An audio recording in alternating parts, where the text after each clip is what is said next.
Welcome back in, Metal Summoners. It is Wednesday. This is where your weekend begins. Midway through the week, just the way we like it, to get us closer to Friday and eventually to Saturday. But thank you so much, Metal Summoners, for tuning in. As always, we are super duper happy to have you. Your Island of Misfit Toys with Bobby Dreyer, with The Psycho Steve, and Angel Alamo. I am Jay. Before I bring in our guest, I actually do want to take a quick moment to address something that was brought to my attention today, a very good cause that people should be aware of, and also stuff that we as the show can relate to as well. So anybody who's familiar with the Maryland area, especially the M3 crowd, will be familiar with a band that's been around for a long time called Corrupt.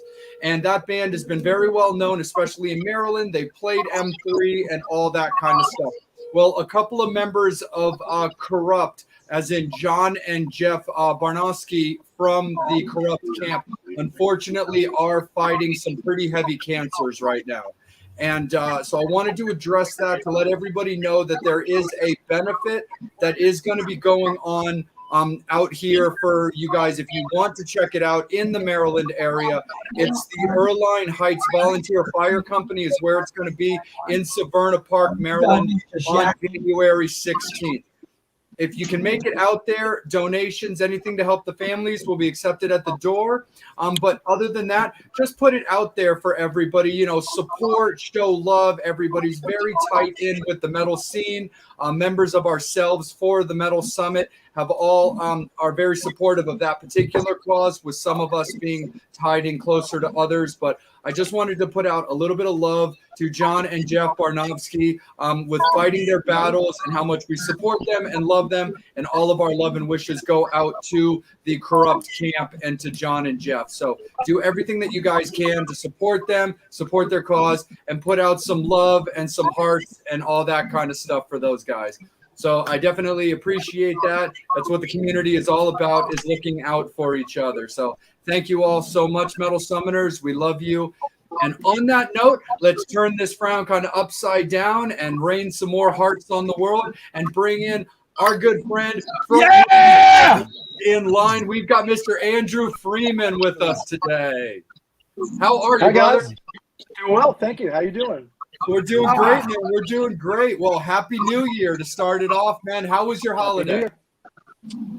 Pretty simple. Sleeping late, eating everything in sight, not showering, that sort of stuff. Not working, basically. So it's good. Thank you. How about you guys? Doing good. Saw my mom and my stepdad over Christmas, and had a nice, relaxing New Year. So that's nice and chill for me. Bobby, how was your New Year? Oh, did you know where I was? I had queers with ears. I was at Disney. I'm like, look, the princess was in her castle. Nice. Angel, how was your New Year, brother? Awesome. I stay home watching Pornhub. Oh, there you go, dude. That's the one way to kick off the new year, brother. Well, he set the bar pretty high. Steve, how was yours? That's a tough one to follow. I mean, I've never heard of it. It's kind of related. I made a steak, so there is meat reference there. Nice. So I made a really good steak, had a good beer, and just chilled with the chick, and just, because I had to work the next day. So, Andrew, before we go, I got to say, Pinnock is going to chime in probably a little bit later. So, nice. Cool. We got a little bit of Dougie coming in. I'm in the camp. I did not shower. So just let you know. I could smell you from here. Steve, Thank when you. you said that, Oi. when you said that you could relate, Steve, I thought you were going to say that you and Jessa made a video. You gotta text her, bro. You gotta ask her. Oh, fair I think enough. we'll be down. Absolutely. Well, again, Metal Summoners, Happy New Year to you guys. We are so happy to have Andrew on the show to kick off our 2022. And you know what, Psycho Steve? I think we're going to have you start us off today. And there we go. Are you back, Steve? Frozen, Okay. frozen. Well, Oh. Frozen. Am I frozen? You're Can you back. see me? Hear me? Now you're There we good. go. Let it go. Okay. Let it So- go. What? No, wrong Frozen. Just Oh, yeah, right. by the way, Steve, Yes. before you start, happy belated Hanukkah, my friend. Well, thank you. I was just about to say same thing to you, bro. Well, I'm not Hi. Jewish, Here's but, looking up your address. but the we're half, last name. we're You're not half Jewish. in this house, though. We're half in this house. Oh, okay. What happened? We do celebrate here. My girlfriend is, so we celebrate here. So, and I grew up in New York, so everybody, once you get the holidays off, you might as Oh, well. of course. If you get the holidays off when you're in school, in your public school in New York, you should be able to know what they mean and know what they do and wish your friends, Yom Kippur, all of course. it. You should get in it. You should get in it. Hook. You know? They gave it the, What's that? it's the hook that gave the. It's the shots that gave. No, it's your description at the That's me bottom being- gave it away. It's AKA Jew for you. So Yes. rip it That's in. my. That gave If I you was away. going to run for mayor or governor, right. Yeah, I think. So I think if that's a I great ran for bumper sticker. governor of New Jersey, I was always going to use that or the heeb you need, Oh shit! or my grandmother came up with one before she passed. She's like, "What about the kike you like?" Oh, dude. Oh, You're dude. just- Whoa, You're whoa. just in it for the jokes. I think you're an anti. Why don't you, Yeah. Steve? Why don't You're- you just say it's the loving for the oven? Oh, that's too much. Too soon. Too soon for that. Yeah, that's too Wow. much. Okay. This So, these first type of all, jokes thank you are for frowned upon now. So frowned upon now. Yes. All right. So, welcome to the show. Thank you for joining So us. happy Hanukkah. So, there you go. Thank you. Thank you. And Is wish it your Hanukkah or the Chanukah? same thing. Thank you. I put the Chaka Khan in Hanukkah. How about that? There you go. You know? So, I like it. thank you. So, first question is, I have followed your illustrious career from Offspring, Okay. Next in Line, to, LCD. The question is because you weren't vocals in, what's it called? Were you playing with Dexter in the Offspring? Was I playing with Or him? was this, yeah. Yeah, we did. Like, I did. did I you was record I was their live. No, I didn't record with them. I was their live utility guy. I played guitar. I played some keyboards. I did doubled a lot of the stuff he did vocally and background vocals, stuff like that. I was just their utility guitar player guy, playing all sorts of shit. Gotcha. So, yeah. And then the other question I have, how did you get the gig with Firehouse?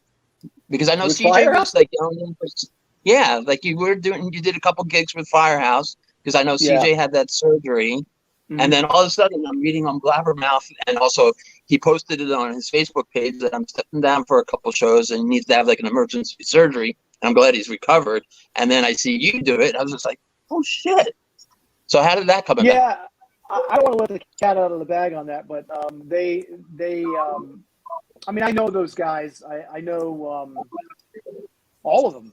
We've done shows together, and we just were friendly. And they had something that he couldn't do once before, and they called me or just mentioned it, and I think it was, but it never came to be. So I don't know if that. Don't quote, it was more of like an in passing thing, like, hey, if you're ever available, would you be interested?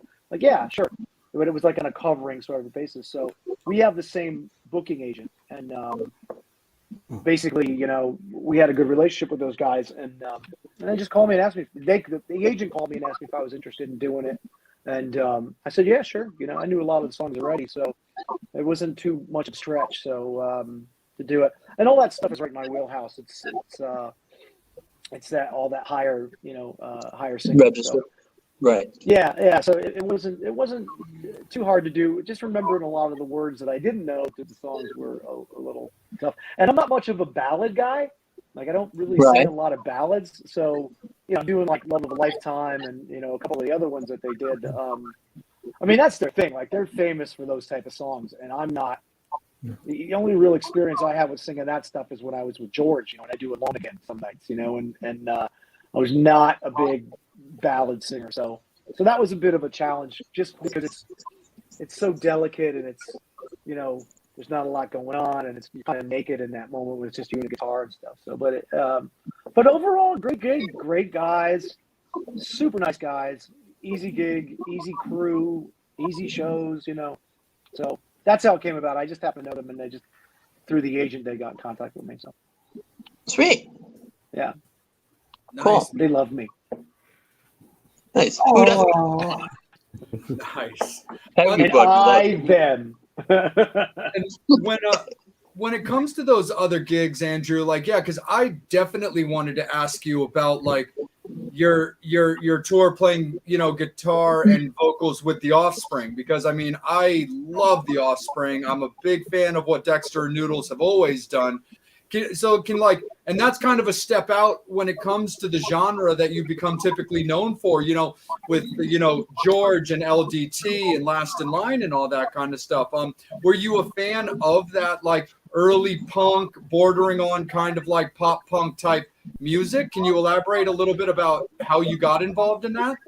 Yeah, I kind of grew up when I kind of came up, during the 80s rock stuff and and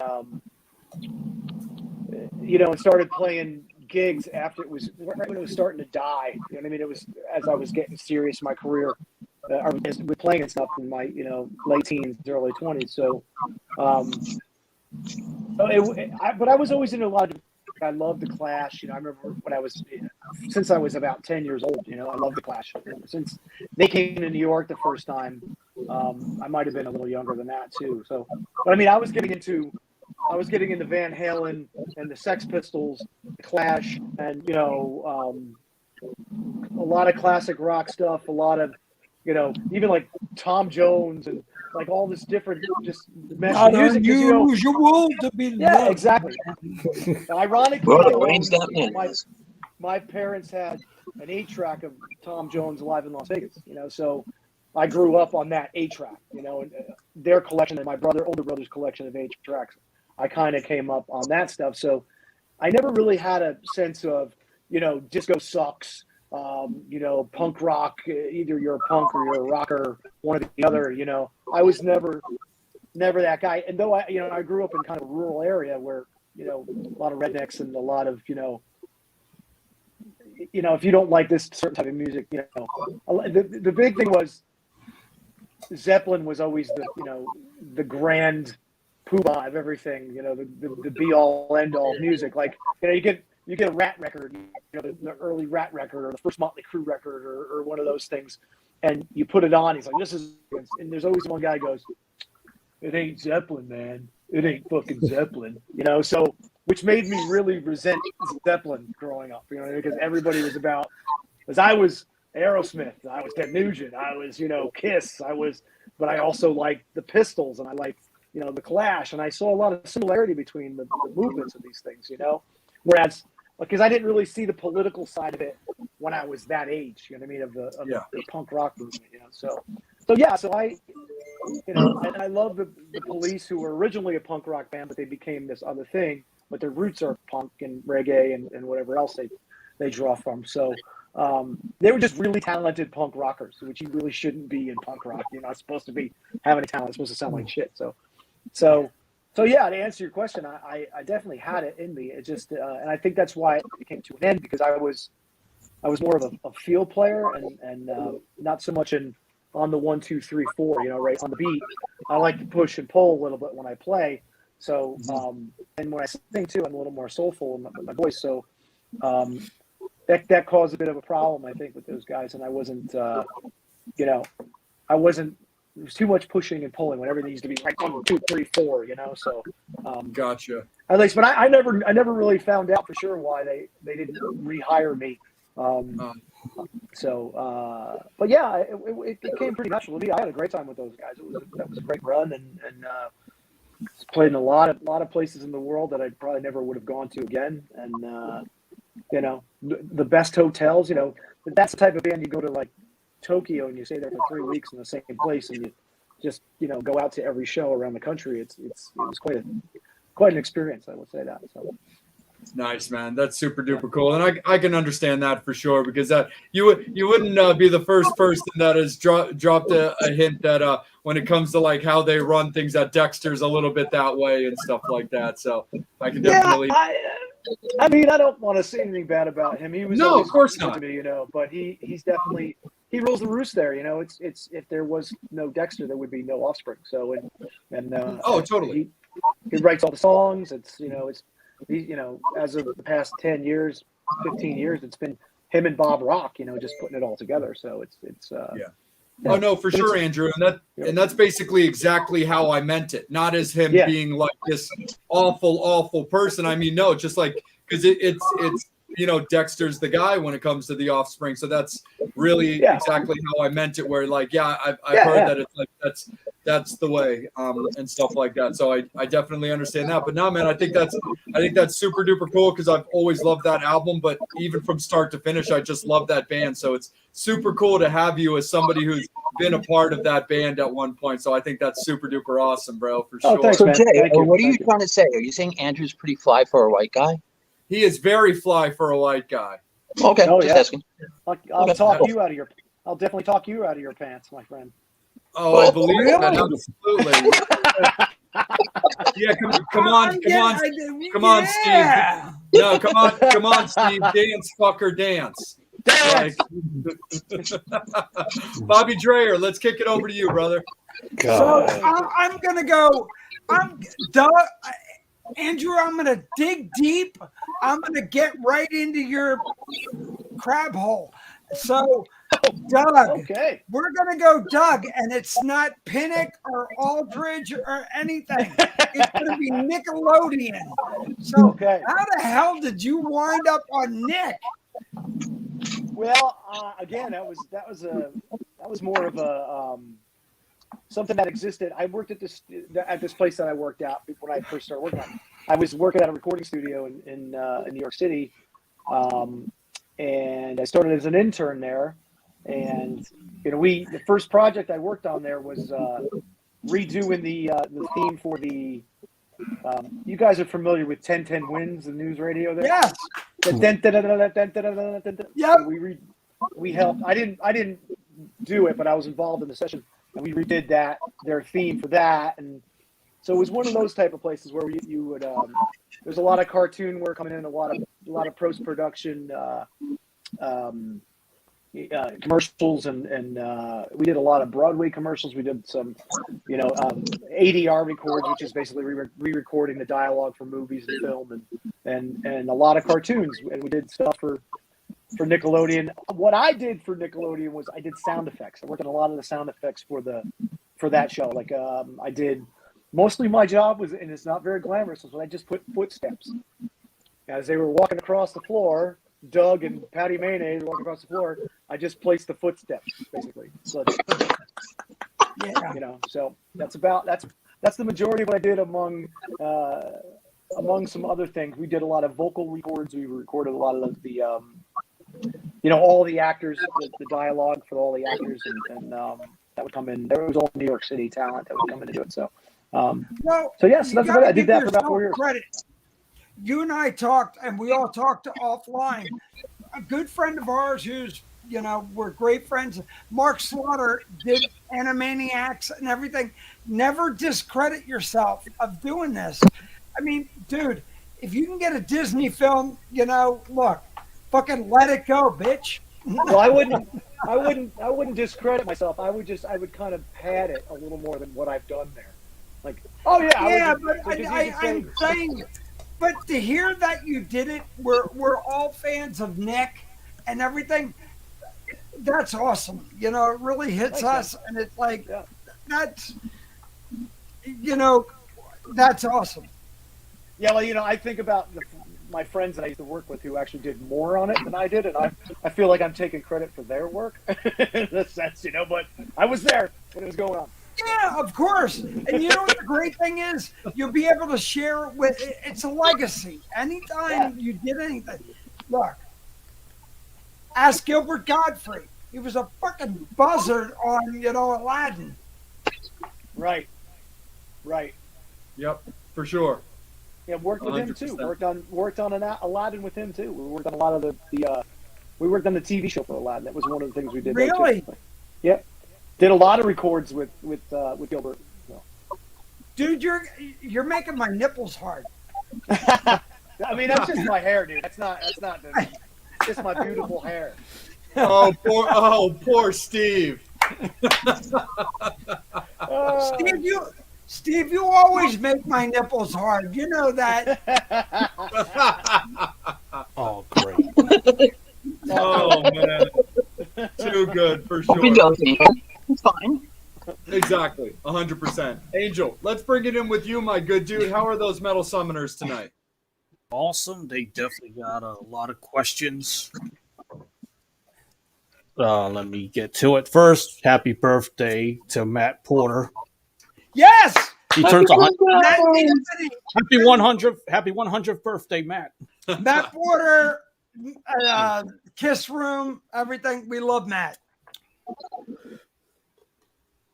Dude, what are you drinking? Okay. That's amazing. What is that? Oh, Jack I was Daniels. just about to ask him. Macallan Dude, man, 18. I feel like Angel's the guy who just doesn't if fuck you drink around here. 17, it's I so got to do everything. I got to manage the screens and everything, so I got to find a way to stay sober. He's managing the fucking show. He's talking about what he did over Christmas was Pornhub, and he's fucking down in Jack Daniels while he's doing it. I'm in love right now. I feel like I'm in love with this guy right now. Finally, somebody that appreciates my talents. I was Angel, we all love you. Be drunk right now. Shit. Hold on, I'll be ready. Hey, Dominatrix says love me. Andrew's getting a contact high. Yeah, I'm getting a crush here. I'm a little crush going on. Yeah. All I have is fucking coffee. Hey, Andrew, I'm getting more wood by the guitar behind you. Which one? Oh, that SG on the wall. I'm like spanking myself. I got a paddle. I'll send it to you. That's an SG. It's a later model one. This one is a 79 Gibson Les Paul. And this is a junior. It's a reissue junior from like 2014, I think. And then this guy over here is it's a. We love a bird. Oh my God, we love it. Right, that's right up my alley, baby. That's my Pete Way bass. That's my Pete Way bass. Yeah. Well, I'm going to do a little segment later. How good do you know your wood? So get that in your head. All right. All right. Let me get to the questions. Yeah, Go ahead, They go have a ahead. lot of good ones. Sorry, fans, we got distracted. It's Steve's fault. It's the Balls, Yes, no. bitch.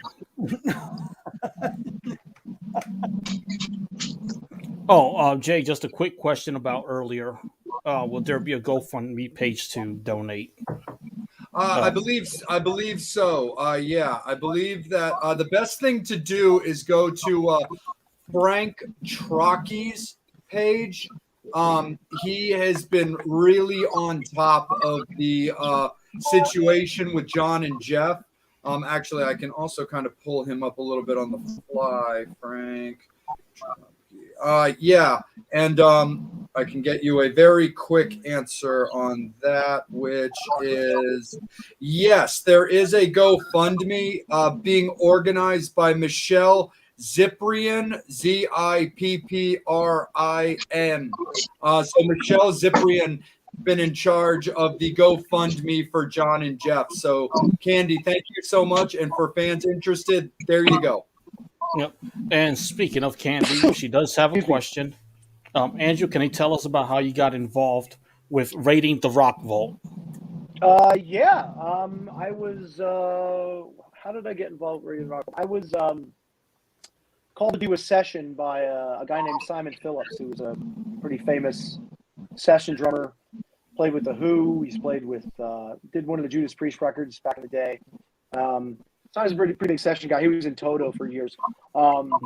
He had a studio in LA, and I worked with him one year, and called me a year later and said, "Hey, I have this session. We're doing like 35 classic rock songs." I said, "Okay, cool. They're called cover songs, and we need somebody to come down and sing throwaway lyrics, basically. You need to come down and just get the band through it." And the band, it was amazing. It was this guy Leland Sklar, who's a pretty big deal bass player. He played with Phil Collins. You know Lee. Yes. Tim Pierce, another session guitar player, played on everything over the years.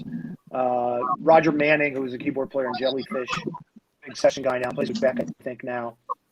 And it was one more, and Simon was playing with him. So yeah, I went down and did that, and I was just basically coming in to sing stuff that they were gonna throw away and bring other singers in, to do this, whatever they were doing with it. Nobody really knew what it was going to be. They said it was going to be a show, but nobody knew. So long story endless, we did that session. They asked me to do the show, and then about 8 months later, we started doing Rock Vault. We did one in LA, and then a couple months after that, we started doing a residency in Vegas, and it went on for me, it went on for about 7 years, 8 years. So. Cool. Nice. Yeah. And we've got a question from Susan in Toronto. She wants to know, Andrew, you have such an amazing voice. Love seeing you. What do you do to keep your voice so awesome? Pornhub and Jack Daniels.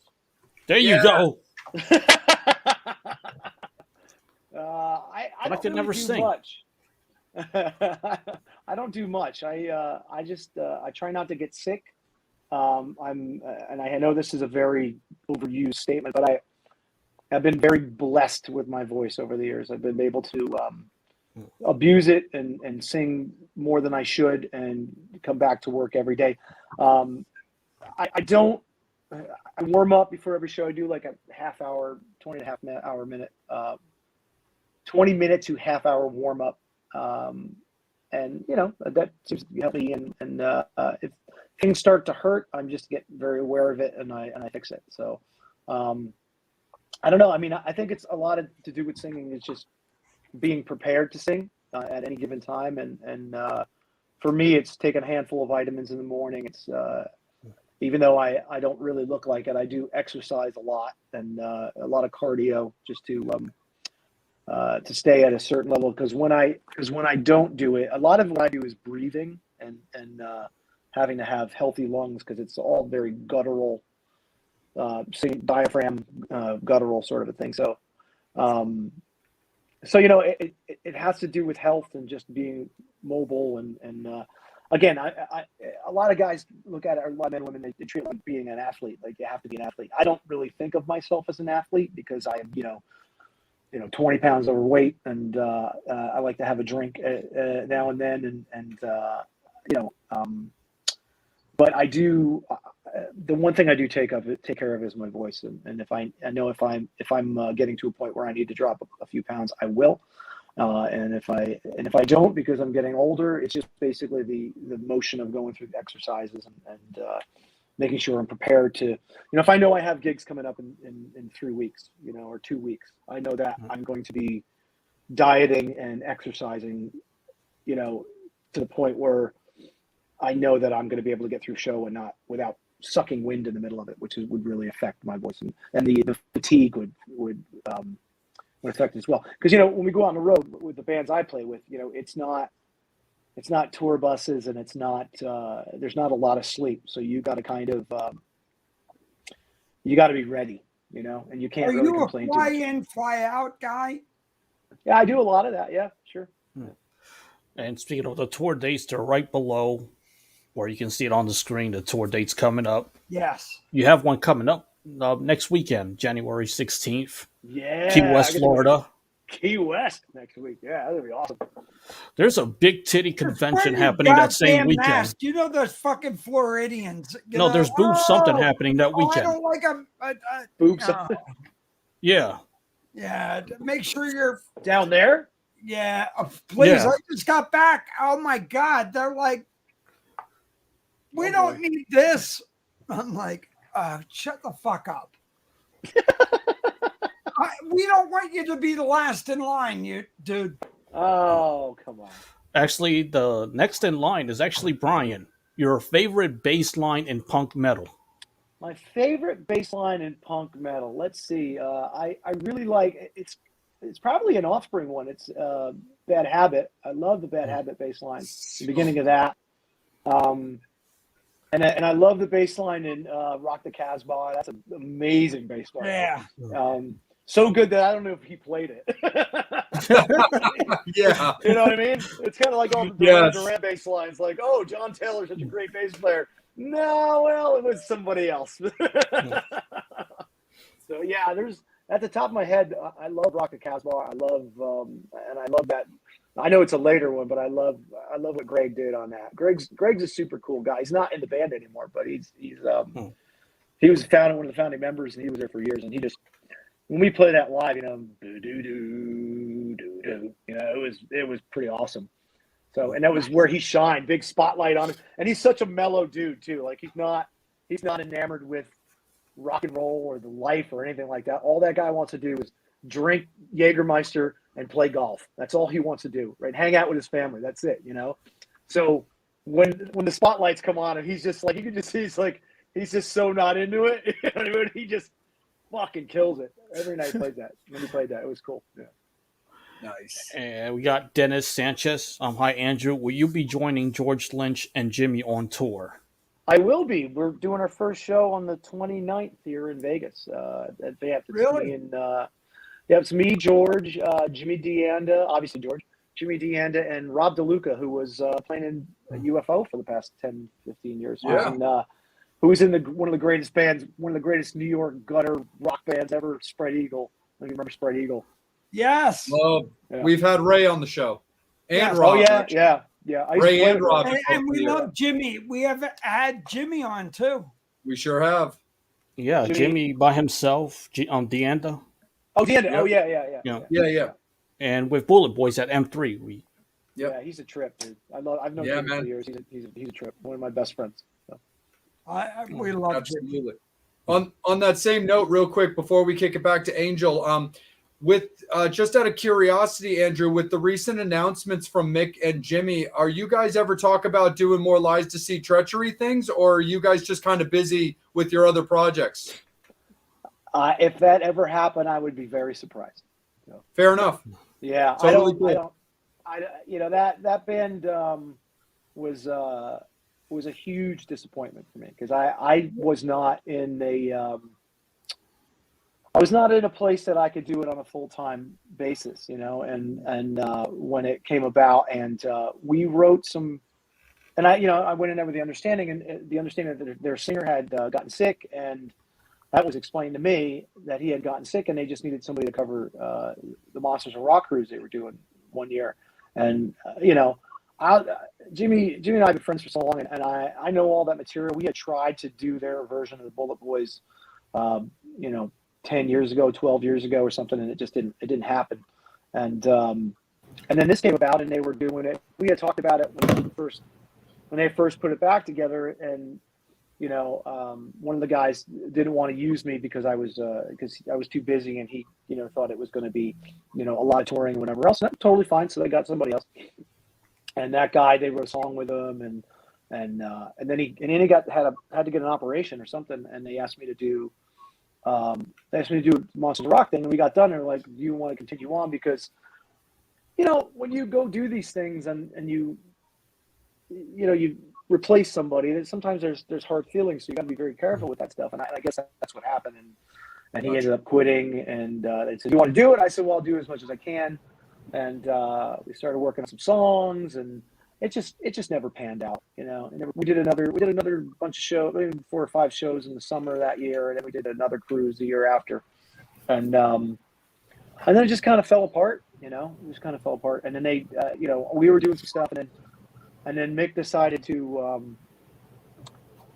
What happened with those guys is they wanted to do a reunion. Somebody got involved, and they were talking about doing a reunion. And I'd been saying to Jimmy for years, like, you should do it, dude. That's your legacy, man. You should be there. These are your songs, and all that. And it just didn't. It just never worked out for them. And then And then nobody said anything to me. And next thing I know, hey, something about the reunion. And me and Jimmy were on the road with George Lynch, and he said, yeah, the reunion thing. I go, what reunion thing? And he goes, oh, nobody told you? I said, no, nobody fucking told me. What are you talking about? He's like, we're doing a reunion with the band. Well, I'm like, oh, okay, cool. Because the manager we had at the time was involved with it, and he didn't say anything to me. So, Gotcha. So it was just like, a comedy of errors that happens with a band, and you try not to get, not to take it personally. But, and then we were supposed to do a couple of shows, and then they announced, I think Mick went to hang out with Mark, and they announced that they were going to do it. I was like, well, I'm the odd man out now. Why are we going to do shows of all of your songs when you guys are going to go do it with the real band? It just doesn't make any sense for me. So I just dropped out. Like, see ya. So, I got you. So there was some hard feelings there, but it seems to have worked itself out. I talked to most of those guys now. So. I got you. I actually stage managed a show that you headlined in Vegas with the BLE camp when Johnny was playing with you guys for a show. Johnny Martin. Yeah. Oh, yeah, that's right. So, I feel like I've seen you there, and then there was somewhere else that I worked with you, too. Yeah, well, I saw you at M3 when you were there with Last in Line. Okay. And that's right. And there was something else that we did too. It's just slipping my mind at the moment. But you and I have worked together a few times. It's been in the past year, I think. I feel like it's been. Yeah. It was in 2020 or 2021, I think, at some point. So we'll remember. Yeah. By the end of the show, I'll just blurt it out. So. Absolutely, 100% for sure. Totally. Appreciate you touching base on that, Andrew. Absolutely. Angel, let me steer it back to you, bud, and then we'll kick it up to Bobby. Just cut me off. Just cut me off if I'm talking too long. Like, sometimes never. Nah, never. It's the Andrew Freeman segment. Oh, yeah. There you go. We changed the name. Oh, we got Carla with a question. Did you play with the Offspring at the Irvin Meadows like 20 years ago? No, I played with them in 2000. I was with them from 2007 to like early 2009. So that wasn't there 20 years ago with them. Cool question from Brian. If you never sang or picked up an instrument, what would you be doing today? I feel like the Spinal Tap answer is the answer for this. We'd be working in a hat store or something. A men's shop. What size are you? I don't know. I'd be working probably still in a recording studio, or I do graphics as well. So I really like doing that. Yeah, and I did a lot of construction when I lived in New York. So you never know. I like working on things. So swinging a hammer sometimes. So, but I've been spending my whole life trying to stay off a construction site, but I end up. This fucking house is like the money pit here. So it's becoming. So. Thank God I have the skills. Dude, let me show you. Hold on, let me show you. If you don't believe me, watch this. No, you don't even fucking want to know. Let's go rogue here. Let's go sure. Because if you don't, let me go right. Wasn't Money Pit a movie with Tom Hanks? Tom Hanks, not Tom Cruise. That was Top Gun. You see that? That's my fucking bathroom ceiling that I had to go up there because the toilet's leaking upstairs. So I had to work on that the past 2 days. I really think you're hiding dead bodies up there. Maybe I am. Maybe. Jeffrey Dahmer. That's my business. It's Las Vegas. You could do that in the desert. Yeah, there's plenty of desert to go bury bodies. Come on, I got a nice. Look, I like my coffee like my men, ground up. I want to have sex in the desert. I thought you liked them strong and black. Yeah. Both. Nah, not in the black. Oh, okay. Oh. Or they're like my ex-wife's heart, black and bitter. I don't know. Hey, you could take her to the desert. True story. I think you guys are trying to get me in trouble. I think is what's happening. I was just showing you that I was working on some plumbing, and there's obviously going to be some. Hey Tony, I got a guy in here who's working on plumbing. No, you want to fly me in? I'll take 2 weeks to do something that'll take an hour for a regular plumber. That's fine. I always take my time on plumbing. Julie. Yeah, Julie has been taking her time, especially waiting patiently for her question to be answered. She wants Julie, to know. I'm so sorry. It's their fault. Sorry, Julie. It's not my fault. What was your favorite show that you've played? Oh boy.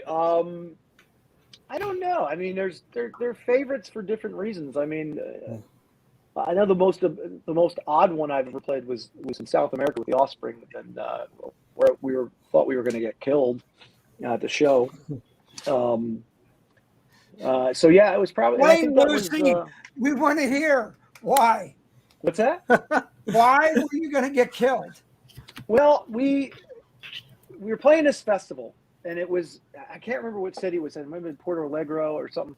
But we drove through this, like, it was almost like a landfill, it seemed like. It was this just all sand and, like, in the middle of the night. It was really just a strange festival. Well, and weird things were happening all day. There was one of the crew guys was trying to steal, some of the local crew guys was trying to steal something. And a female security guard stopped him, so he knocked her out, like literally knocked her out. You know, I mean, it's South America. It's it's a beautiful place, but it's kind of like the Wild West in some areas. You know, so he like knocked her out. So we had that, and then there was this thing where the military was the security. So when you go to a rock show. And they have everything kind of bicycle. What's that stuff called? They have it all like partitioned off with the bike rack. They have the bike rack all over. Yeah. And they have these aisles. Well, in the aisles were these guys with fucking machine guns, like walking, like they were bouncers. Like security guards with fucking machine guns. Like full, the full like battle armor. Like riot gear they had on. Yeah. So. Now the reason is that these guys were between songs, they were throwing rocks at the stage, like fucking rocks, like so all the crew guys are like ducking these big ass rocks coming in because they thought it was taking too long, and they broke the barricade, so the barricade got broken and it went against the stage. Like all the people were like up against the stage and people get hurt, So our production manager comes in and he says. So listen, the crowd broke the barricade, and we're gonna see. We might be out of here. Like, okay, cool. So he leaves, comes back in about 20 minutes later, and he goes, "Okay, so they were able to put the barricades back and push everybody back.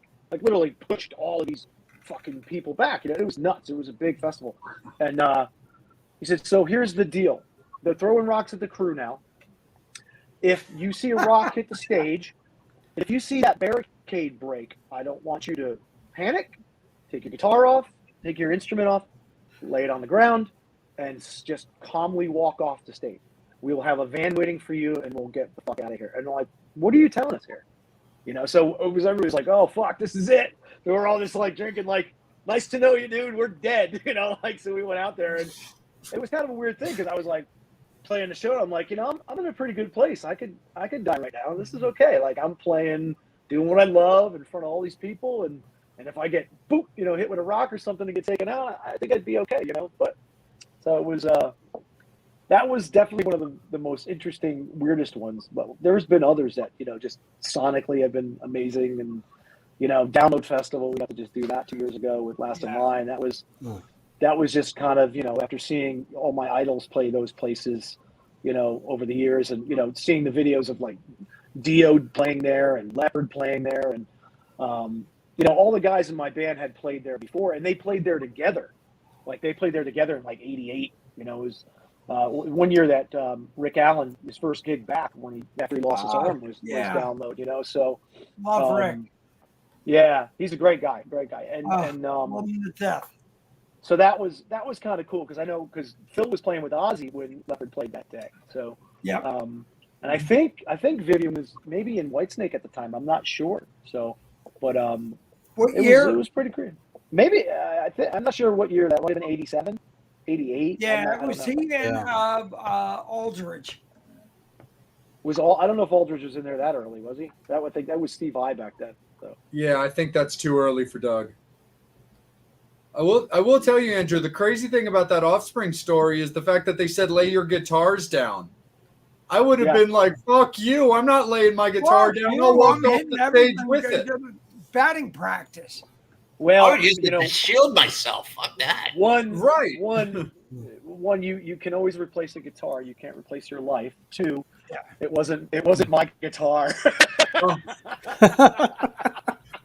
I mean, I'm not saying like, start using it as a weapon or provoking, but I'm like, if I have enough, I feel like if a rock goes on stage or if the barricade breaks, I feel like I'm wasting time setting it down as opposed to just leaving with it.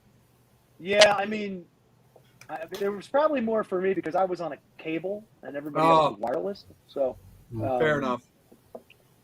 that might have been for me. It was just kind of like, don't worry about grabbing anything, just leave, just slowly and calmly walk off the stage. So it was a weird one, man. It was definitely weird. We had a lot of fun on that run on the Offspring shows that I did. They were fun. That's awesome, dude. Angel, do we have any more fan questions in this first segment, or your question from you? Veronica wants to know, what was your favorite band that you saw live? Oh boy, my favorite band that I saw live, and that changes from time to time. One that comes to mind is the David Lee Roth Band on the Eat 'Em and Smile tour at Brendan Byrne Arena in New Jersey, which is now called something else, I think. Called the Meadowlands. Is it called the Meadowlands? Yeah, I'm a Jersey boy. Okay. So it's just but what's the arena called? What's Brendan Byrne called? The basketball arena? It's called the Meadowlands. Yeah. They just call it Meadowlands now? Okay. Yeah. The Meadowlands Arena, and Giant Stadium is now called the MetLife. Oh, MetLife Stadium. Okay. Yeah. Yeah. Boring. Yeah. So that one comes to mind. Marilyn Manson I saw at the Limelight, which was Me too. amazing. That was I think Smells Like Children tour. It was fucking crazy. I saw a lot of shows at Roseland, like in the mid to late 90s. It's called Soundgarden at the Roseland. I saw Soundgarden there too. I saw the Chili Peppers at the Ritz, like in '89. That was amazing. On Mother's Milk tour. So Primus. many, dude. I never saw Primus. I never saw them, but I did see Soundgarden at Roseland. That was amazing. It was a great show. I have a very awesome Soundgarden story when it's my turn, so I'll wait. Go ahead. I'll be patient. All right, so the MTV, or not the MTV, the YouTube video of Chris covering "Nothing Compares to You." Yeah. Oh yeah. I interviewed him. That was the last interview I did with him Oh, for that song. Wow. For Sirius. I covered on Lithium, and I got to interview him.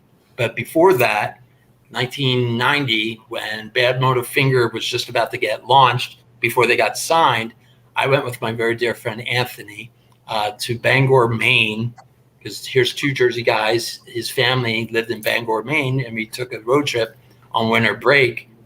And we were driving around, and his car got stuck because he had a rear-wheel drive car.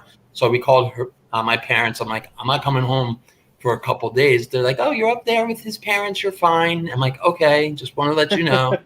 So I let my parents know, and we're walking around, and he's like, oh, you know whose house that is? I'm like, no. He's like, that's Stephen King. I'm like, I want to say hi to Stephen King. So I walked up to his door, and I knocked on his door. He answered. He's like, can I help you? I'm like, Mr. King, I just want to say I'm a very big fan, and I know how to read. He's like, that's nice, kid. I'm like, thank you. Property. And I'm like, and he's like, if you want to come back during Halloween, he's like, I give books out instead of candy because books don't rot your brain. Right. Candy does. I was like, okay. Yeah. Like, all right, cool. Thank you.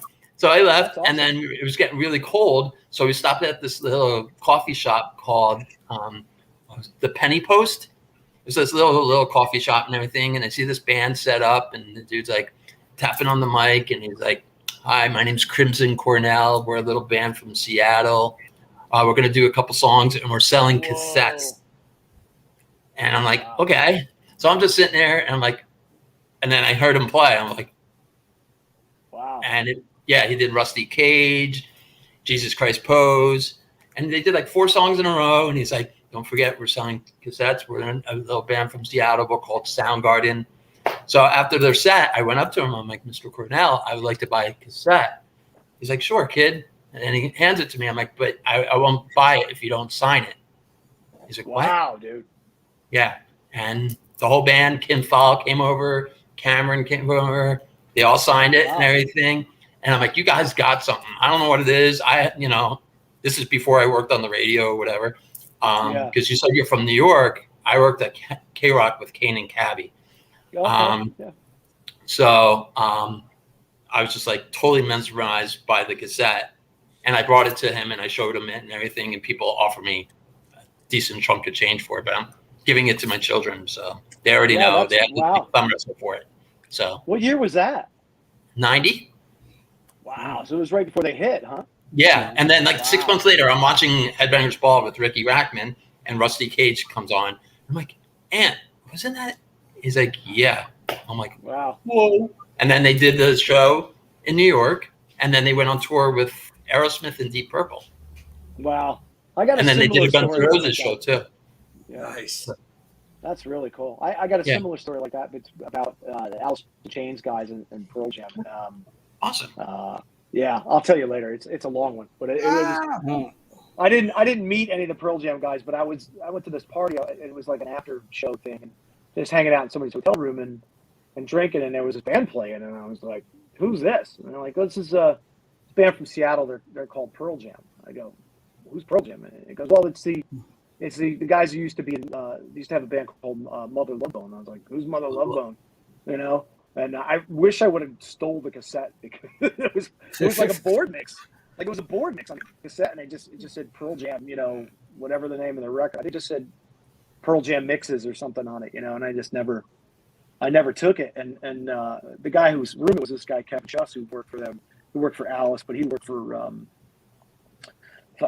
those guys for Pearl Jam since the beginning. I think he's still working for them. So, but it's that time was crazy because when all those bands started coming through town, it was all the shit that you knew music wise or hard rock wise it was sideways. It was, upside down because that was the new thing, and it was taken over, So. Absolutely. 100%. Angel, let's bring you back in, buddy, to close out this segment of the show. Actually, my question was actually a fan asked the same question. So I'm just going to post her question. Do you have any rituals you must do before a show? And does that include eating a favorite meal? I usually sacrifice a goat. Nice. A ritual? No. I mean, I do a warm up. I don't really eat too close to showtime. Depending on what time the gig is, I give myself 4 to 5 hours before the show because eating is it's a luxury for a singer, and I love to eat. So, and I have this really bad habit of eating after the gig, and which is right before I go to sleep. So it doesn't help me very often. But I can't have a favorite meal before a gig because it interferes with the way I sing it. There'd be a lot of burping and a lot of flatulence. I don't worry so much about farting on stage because fuck those guys. You know what I mean? I just don't want to burp and screw up. So singing. I gotta ask, if you fart on stage, who gets more offended, the bass player or the drummer? Actually, I think the person who gets offended the most in my band is Phil. Phil Toussaint is not a big fan of farting. He's very proper. He's the nicest guy, and he gets very proper English. And he's lived in LA, for 30 plus years, but he gets very offended by farting. So you can't go, excuse me, pull my finger. Who's farting in the band? Nice. Yeah, so nobody really pays attention, but I crop dust those motherfuckers all day long, so it's great. Oh my God. Oh, right on, dude. That's fucking hilarious. The American art of crop dusting. Exactly. Just silent but deadly. Exactly. But, Lumpkins all the way. well, on that note, let's give Bobby the opportunity to whip it out with an all new segment of How Do You Know Wood? It is 2002.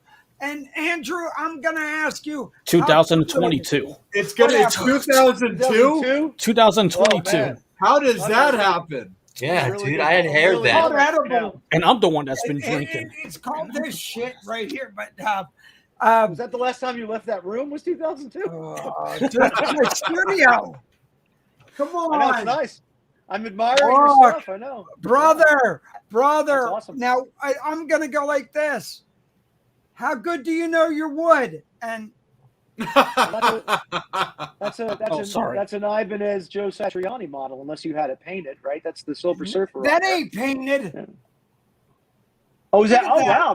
Wow. Did you have that made, or was that? No, it's the anniversary model. Oh, wow. Cool. Yeah, look, because Yeah. you can even rub his, Winky on here. Oh, wow. Look at that. So I was right. It's the Joe Satriani model, right? Yes. And then, Ah! Andrew, if you're any effing diehard, and I got to give a big shout out to my buddy at FU-Tone. Yeah, that's not an original one though, right? Is that the Kramer, or is that I mean, there's been so many replicas of that made. I can't see the name, but do you know who Adam Reaver is? No, I don't. Well, there's a Wolfie pick on here. There's an EVH. There is a Van Halen nerd pick and an FU and mine. So, if That's this awesome, thing dude. ain't real, it's like doing a prostitute. Well, I know that Kramer reissued him after Gibson bought Kramer. This is not a reissue. I'll put it that way. Okay, so it's a custom made one by somebody, probably, right? Yeah. Okay. So our favorite black 71-year-old bass player. Yeah, that's a Doug Pinnick. Is that a Dean? Dean? No, Washburn? it's Dougie Schechter. Oh, it's a Schechter. Oh, okay. I thought he was with Dean. He's with Schechter now. Sector, I didn't even know her. Sorry. Yeah. So then we're going to go a little bit over here. And if we like Rough Boys, which I do. Okay. Well, it's a gold. It's supposed to be a gold top Les Paul. That's what it's supposed to look like. It is, but it's a rough boy who kind of likes to play with his wizard. I don't know. You got me. Whoa! It's It's Pete. Oh, it's a Towns. Oh, it's a Pete Townsend model. Oh, cool. Very Number cool. 3. All right. Awesome. He's like, okay. The thing is, Pete's played so many different guitars over the years. He doesn't have a set guitar. When I saw him, he played a Strat. Dude, I remember he was playing those ESP telecopies for a long time too. Well, I thought it was a Strat. Let's put it this way. That's an Ace Frehley guitar. Yeah. Yes, it is. Yeah. The triple pickup gives it away every time. Triple pickup, yep. Oh, Yeah. wait. Ooh, drop that one. These are his children, Andrew. I know. He just killed her. Oh, no. Oh, no. Oh, God. Thank God I'm not that stoned. I mean, you could have fooled everybody on the show right now. Oh yeah. All right, here we now go. if you're going to go triple, There's guitar players watching. you that are go crying triple this way. That's not an Ace guitar? Is Ace play that? No, but He do doesn't you play feel black like ones. I do? Oh, it's a Frampton? Please. Yeah. I Oh, remember Pete, I remember him playing a triple pickup guitar, but is that a Frampton model? is it a Frampton model?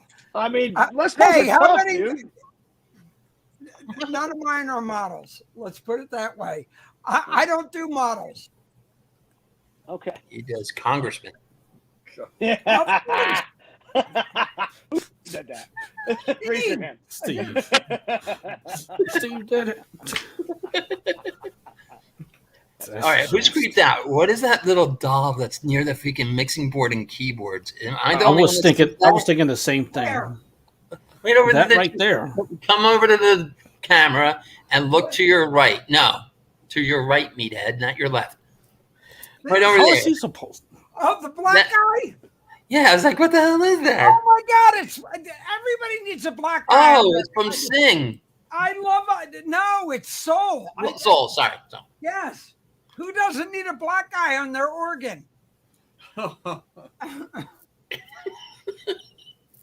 I have a ginger on my I'm organ. telling you, Andrew, I am so not PC.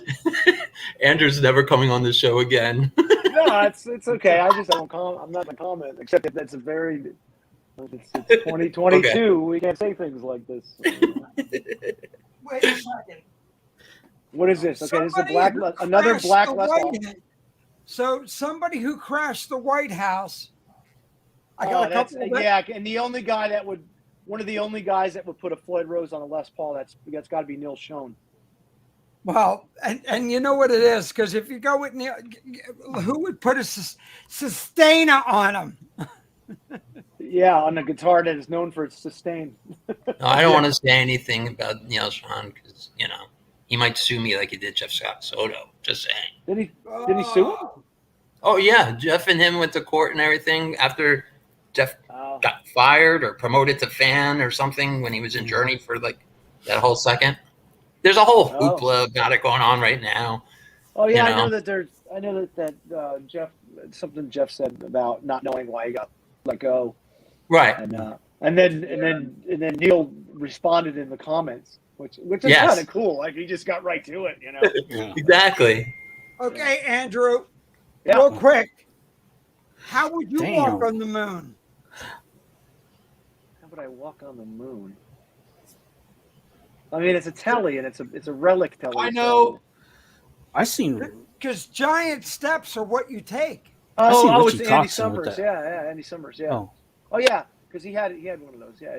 So let me ask you this: Are you getting these made like those guitars, or are you buying them as their models? Yes. Yeah. You're not telling anybody. Yeah, that's cool. I like that. So this is a 62. That's my favorite one right there.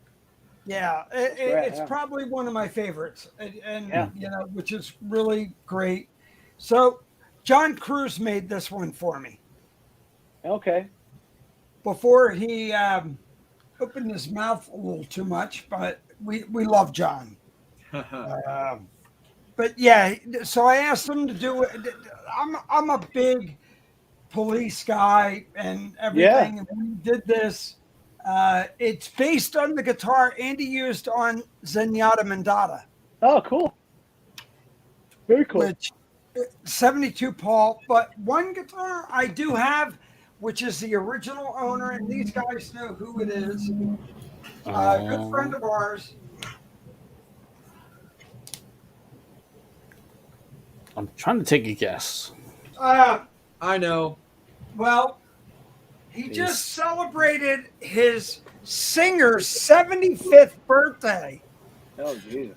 Damn, who turned And- 75? And he played on Milk and Honey, Double Fantasy, and Phantom Rocker, and Oh, Earl Slick. Yeah.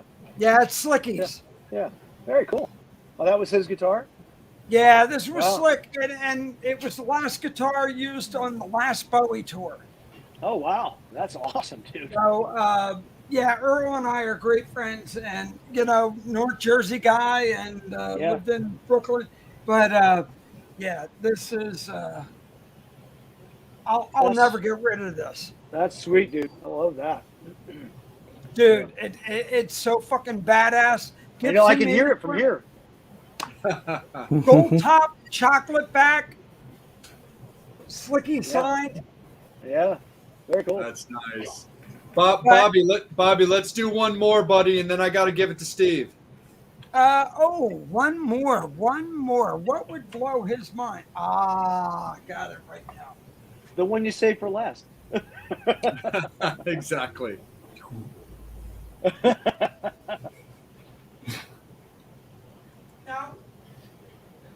Andrew, I worked at Hoshino, original first year. Pennsylvania? Yeah. Yeah. That's a gem. I- Yeah, that's a Steve I gem. Yeah. Signed by Steve. Very cool. Wow. And you got the So- pink strap too. I love all the neon colors. Oh, It's awesome. dude. Yeah. Come on. Yeah. So you Dude, I told you one of the best concerts I ever saw was that band, that David Lee Roth band. Oh, in that Jersey. year was the best with Heat. Yep. And, oh my God. Was Andrew, was Billy still in the band when you saw them? Yeah. It was Billy. What's his name on drums? Greg. Brett Tugel Bissonette. on Greg keyboards. Bissonette. Greg Bissonette. Oh, Greg we Bissonette, had on Brett the show. Oh yeah. Greg's a nice guy I- too. Super nice guy. Greg's great. I actually talked to Greg last week. Oh, cool. Very cool. Yeah, really Yeah, nice guy. that's the one gig I want to steal from Jeff Scott Soto, because every time those guys get together to play, they call Jeff, and I'm like, I want you to call me. So, like, I want to go do that. I would fucking love to play with those guys. That'd be a dream band to jam with. So, Andrew, I got to ask you more. You're like me, and Jay will say it. Do you enjoy playing guitar more or bass more? Guitar. I mean, it depends on the gig. No matter what I'm doing, I started as a guitar player, so no matter what I do, So did I, like but- to immerse myself into that, So, and I have a problem with doing two things at once, which is why I don't do a lot of playing and singing. I like to do either or, but I really, in the age of TikTok now, I need to start doing some, more playing and singing on my own and not be so dependent on other players, So, I got to ask you, is there one guitar that you ever wished you go, dude, I'd love to have that? I mean, so many Les Pauls. What year? So many Gibsons. What year? I don't really have a preference on year. I love Tellys. I would really No, like to but get this. what year Les Paul? I don't know. Whatever everybody else has is fine. I just every like the guitar. Every I like year. the gold tops. I'm more about the colors. The black top. I like the gold tops. I like the black ones. I like the tobacco sunburst ones. I'm not really big on the Ace Frehley sunburst one. I don't like that paint job, but I like the tobacco finish one yeah. I like weird. I like cheap guitars too. Yeah, that's not so much tobacco, is it? That's a little more yellow than tobacco. No, it's tobacco. Is it? Oh yeah. Okay. Cool. It looked yellow from across the room. Nice. Very cool. Psycho Steve, it's about that time, my good dude. Let's bring you back in on this. Okay, so you said that you're a New Yorker. Yeah. And you moved to Jersey quite a bit. So what was your first concert? My first concert was Styx and City Boy at Rockland County Community College in Wow. 1979. Yeah, I was a very young man. Gotcha. Yeah. And you said we've been through a lot of the same shows together, so that's why I asked Yeah. you. Yep. So, for example, did- my first show was the Palladium, Eric Carr's first show in Oh '80. wow. So, That's cool. But Very cool. so, and then what band or like what's show or like made you be like, that's what I want to do? I think it might have been that one. Honestly. Really? Yeah. I just love the atmosphere. I mean, it was a really it was a weird situation. We went down there and we're supposed to have tickets waiting for us because my brother had a friend whose dad worked for WNBC Radio, and when we got there, the tickets were gone, and my dad like completely bullshitted his way in at will call, got tickets for us, and basically we didn't have tickets. We just had backstage passes in 1979. You know what I mean? So I walk in and I'm side stage, and we walk up and we get to Styx's, pre-show party that's going on in the back, and there's just all the 70s excess you could think of, women and booze and drugs and like just ridiculous amounts of food laying around and just a lot of pretty people and I was like 8 years old, so it was it was quite an experience for a guy my age. So the first band I ever saw was this band City Boy, and then I ended up doing a record with their guitar player Mike Slammer a couple years ago. So it was kind of a full circle thing. So Did yeah, they ever I evolve to something? Because I've heard of them, I just never heard their music. Did they like City evolve Boy? into another? Yeah, like I don't think so. I think they were just a band in the '70s that they were bigger than in Europe and England, and they tried to break them here, and they just didn't break here. So gotcha. yeah. Nice. Nice, man. Yeah. Very, very cool, for sure. Before we kick it down to Angel for the next segment, the one question that I had next for you, Andrew, is like being a bass guy myself, you got to play with the late, great Jimmy Bain. And I would love to hear you talk just some of your fondest memories about being able to play with Jimmy Bain, because for what a lot of people, I'm sure, have as they become familiar with you with Last in Line, have probably learned about the history of Last in Line with the early, incarceration of how whatever the early version of that being. Well, when you say incarceration, you're definitely talking about Jimmy Bain. Yeah, I know I am too, which is actually what made it really funny. Yeah. But the earliest original version of Last in Line was, the Dio band with you as the front man. So talk a little bit about Jimmy Bain, fondest memories, funny stories. What do you remember about him? Because it was definitely a shock to hear. Yeah, Jimmy was always great to me. He was, and I know he was a genuine guy, because when he didn't like somebody, that person knew it, and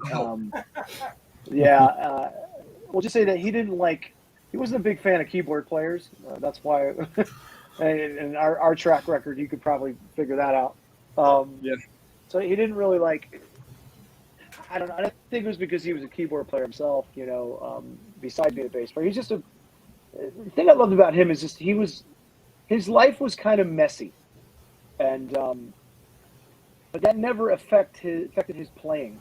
It never affected his performance, and I remember, it's not the best story, but it was pretty much, it was the day, 2 days before he died, we played our last show with him, and I'd never seen somebody look so sick and get up and just kill it. Like, didn't miss a note.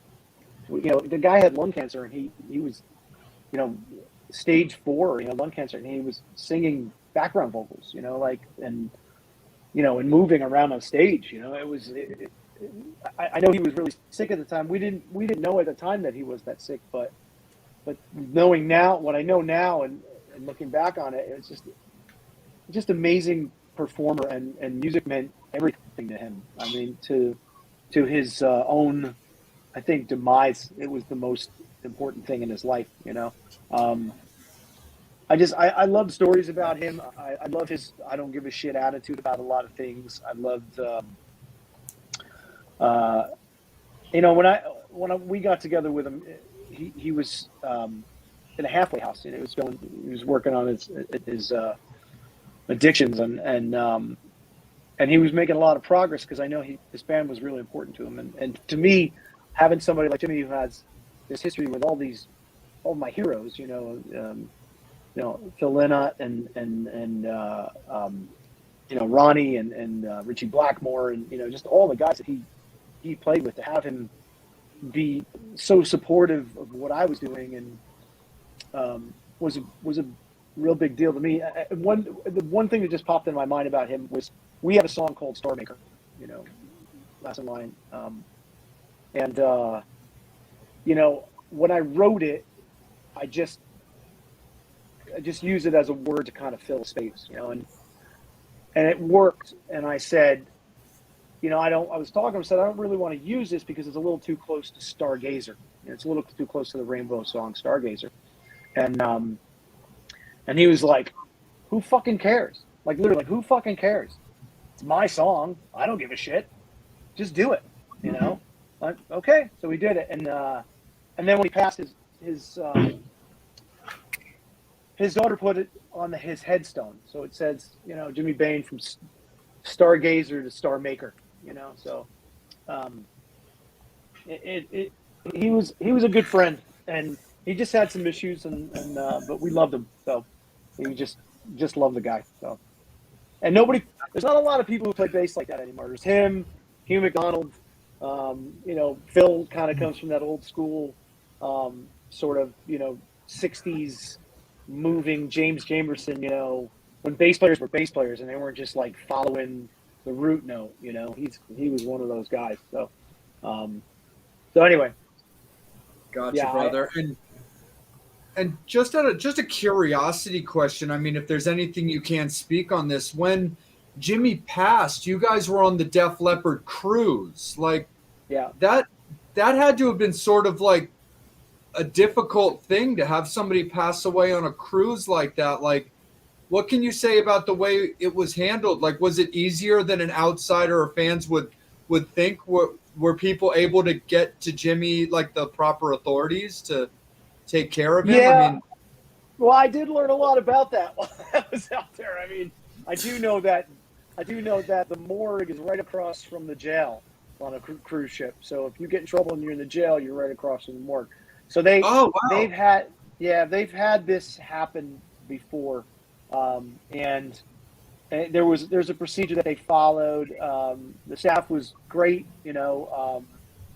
We didn't really have to worry about much because they took care of everything. And other than just talking to the police once we got back to Miami, that was about it. But it was all pretty smooth and easy. And honestly, it was. I don't want this to sound terrible, but it was probably the best place for him to go, because if we wanted it, we did a memorial on the boat the day after he passed, and it was packed. It was a theater full of people, packed, all hardcore music fans, all fans of the band, and fans of his. It was a Leopard cruise, but they were all rock fans, and they all, all are good people, and we were able to have a nice little memorial for him with a good group of people. Whereas if you try to do it in LA, you try to get everybody out there and all that, it was that would have been tough, So.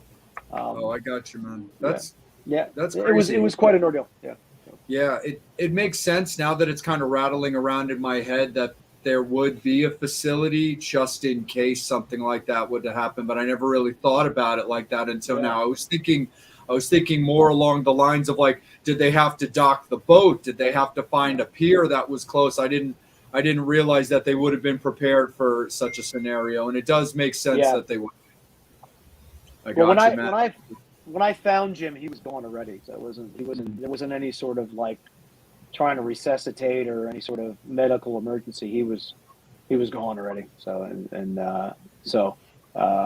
it wasn't like there was no rush, and I think they have to stay on a certain route at times. So they do have a place for they have procedures in place for that.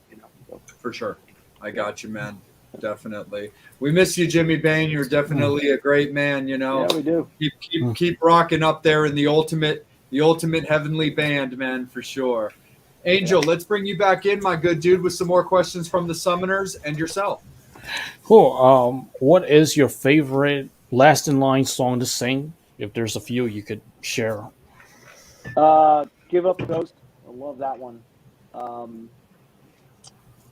There's some that we don't do. There's a song called Heavy Crown off the first record I love doing.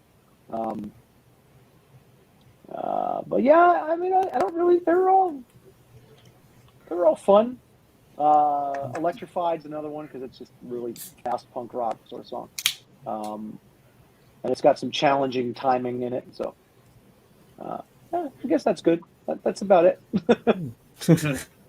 Holly Ann, if you were a member of Spinal Tap, which one would you be? That's an amazing question. We have never gotten that. Nope. I don't know, man. I'm a personal friend of Duke Fames, so I don't know if I'd want to. I might want to be Duke Fame because he was in the, he was playing the Enorma Dome. So let's see. Let's think about this seriously. Do I want to be Nigel Tufnell? I don't think so because he was kind of dumb. And then I think I would want to be David St. Hubbins. Yes. I think I would go for David St. Hubbins, or what was the keyboard player's name? We love Big Bottoms. Mix something. I'll go with David St. Hubbard. Because I'm a big Lenny and Squiggy fan. Nobody got that. Nobody got I that. got it. No, absolutely. We got it.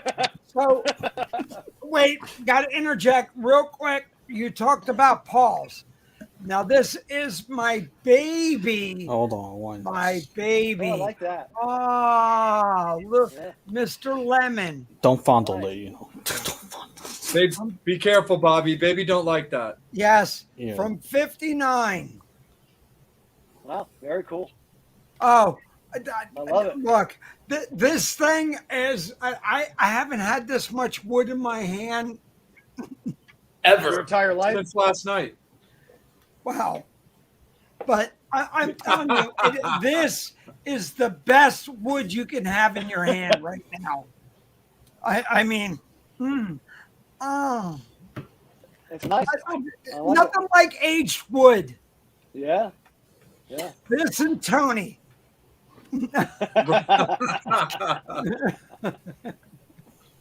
Very nice. I like it. Yeah, this is probably, I got to thank Oh, shit. Rob Martin at D-Town Guitars. This is probably my favorite thing to hold in my hand. And 59 Les Paul Lemon Burst. That's really nice, dude. I love the grain on it. The wood. It's beautiful. Oh, dude, I'm telling you. Wait, can you hear it? No, listen. I can hear it. Oh, yeah. Yeah, Yeah, I can hear just it. the same. Oh. Nice big chunk nick on the neck. And I'm like, I can hear it so well that I don't even want to look at it. Like, I shouldn't even look at it. I shouldn't. no, but it goes to 11. It does. Yeah. Nice. Angel, let's bring you back in, buddy. Very interesting concept. A wood that goes to 11. And I'm a white guy. I'm more of a 6.5 wood guy, but that's fine. I hate mines. Jeannie. I'm sorry. Jeannie has a question.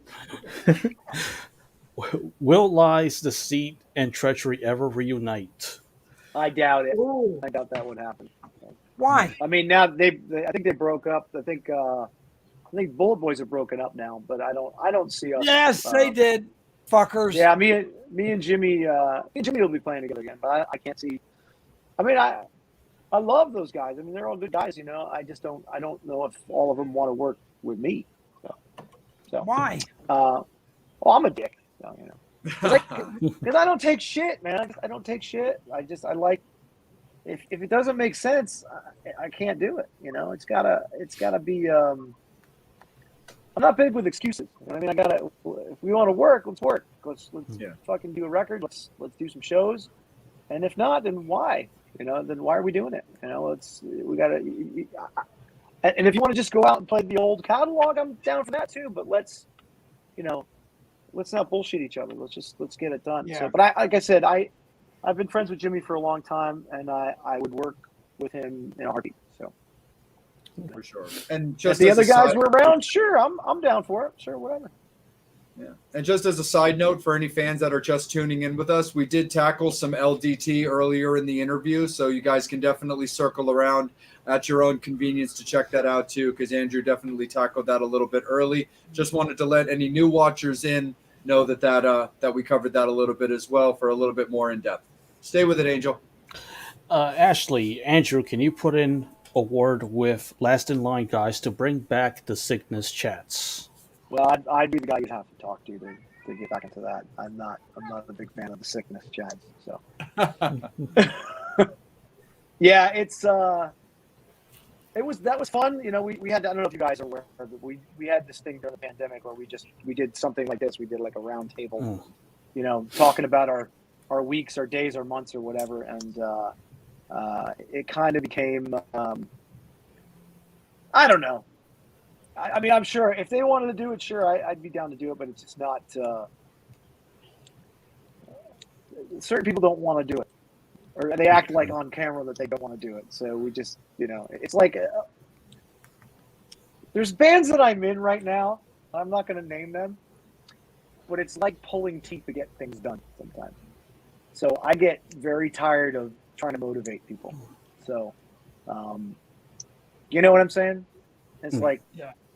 you want me to go down on you, you're going to have to go down on me too. So, you know what I mean? So, yeah, exactly. Wait a second. I'm just trying to call Jimmy right now to bring him in. Oh, Deanda? Yeah, Yeah. bring him in. Come on, bitch. Yeah. Tell Jimmy that they're having a ladies' night in Buffalo. Taylor's. I saw that. Yep. It's 2 a.m. and traffic slow. It's a 6-hour drive from here. Ladies' night in Buffalo. Yeah. Oh, yeah.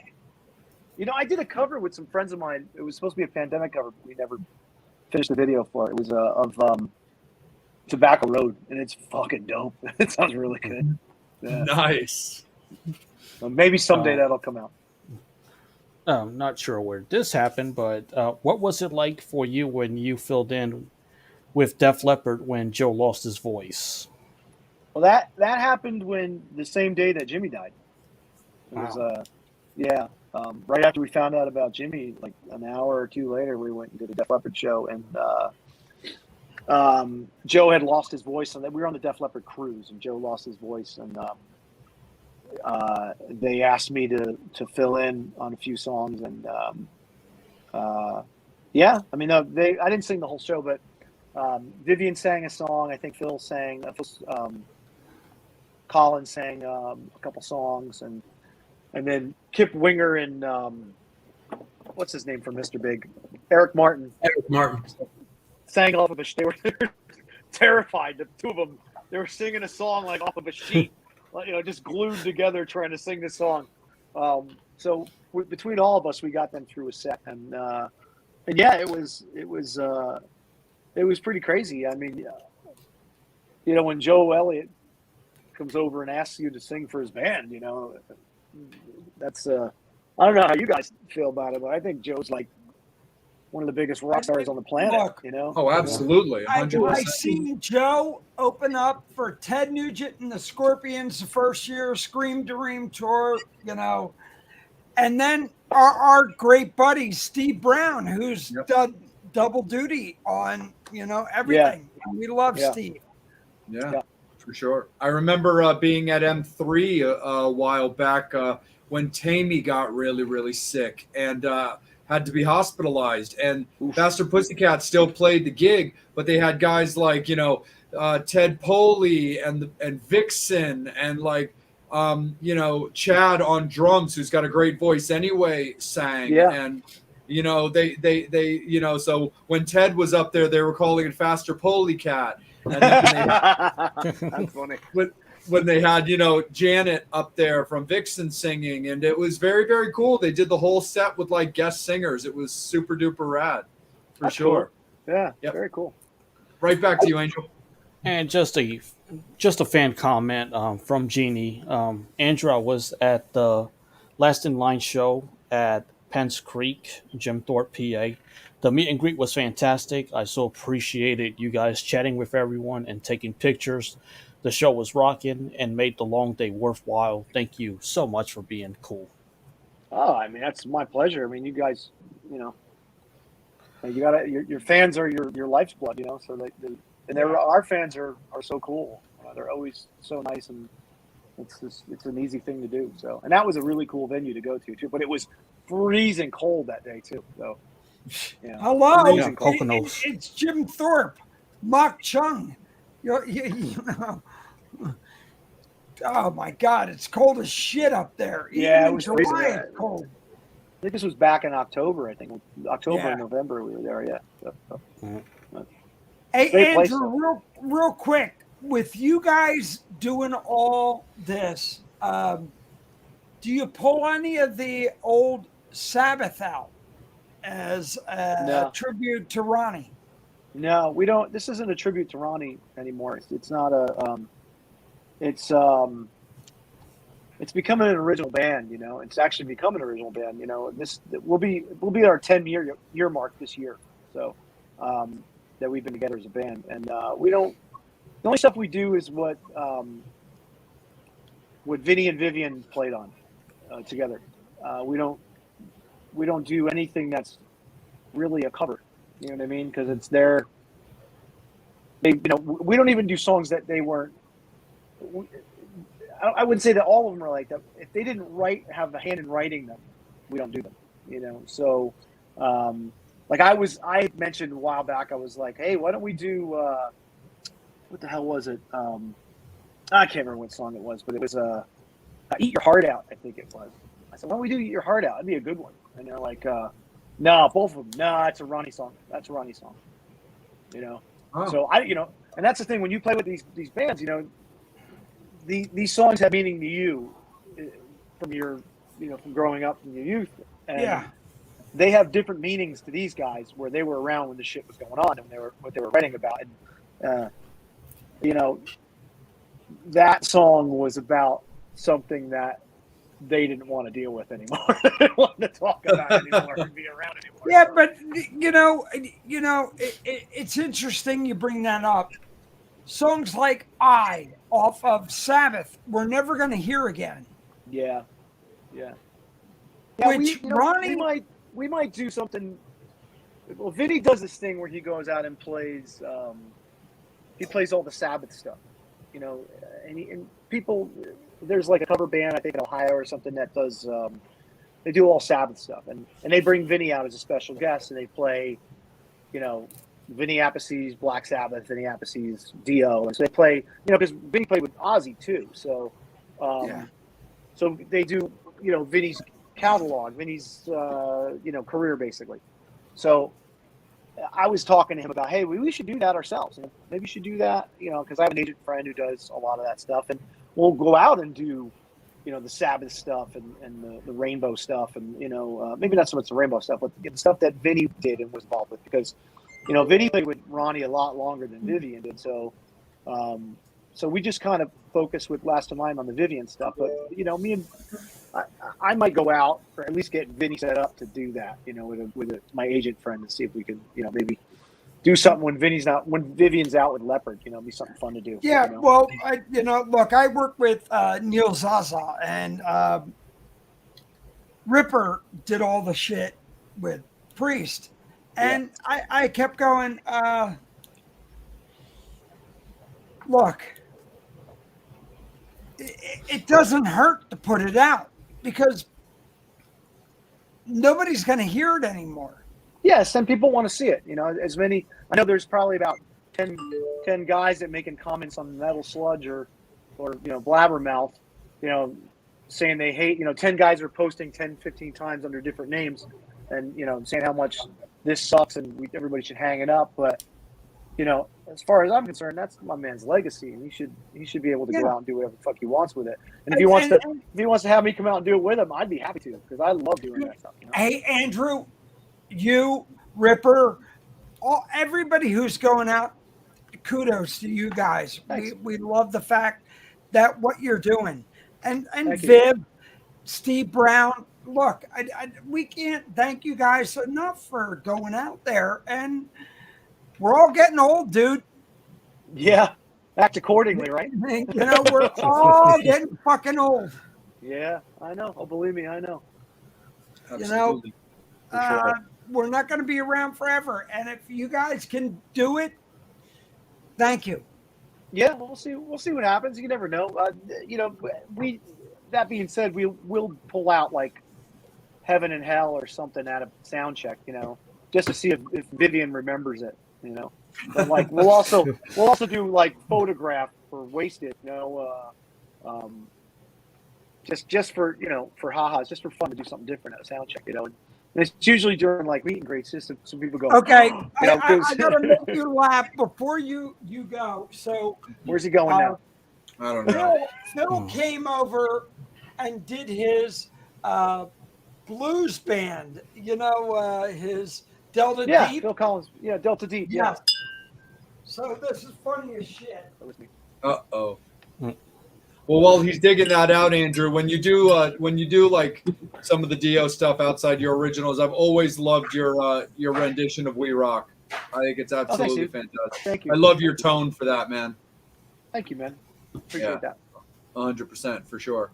Angel, after Bobby brings out whatever he's digging off, let's do your question before I go around. Utility, bitch. Don't talk. Don't bust out that tone of voice on me, sir. So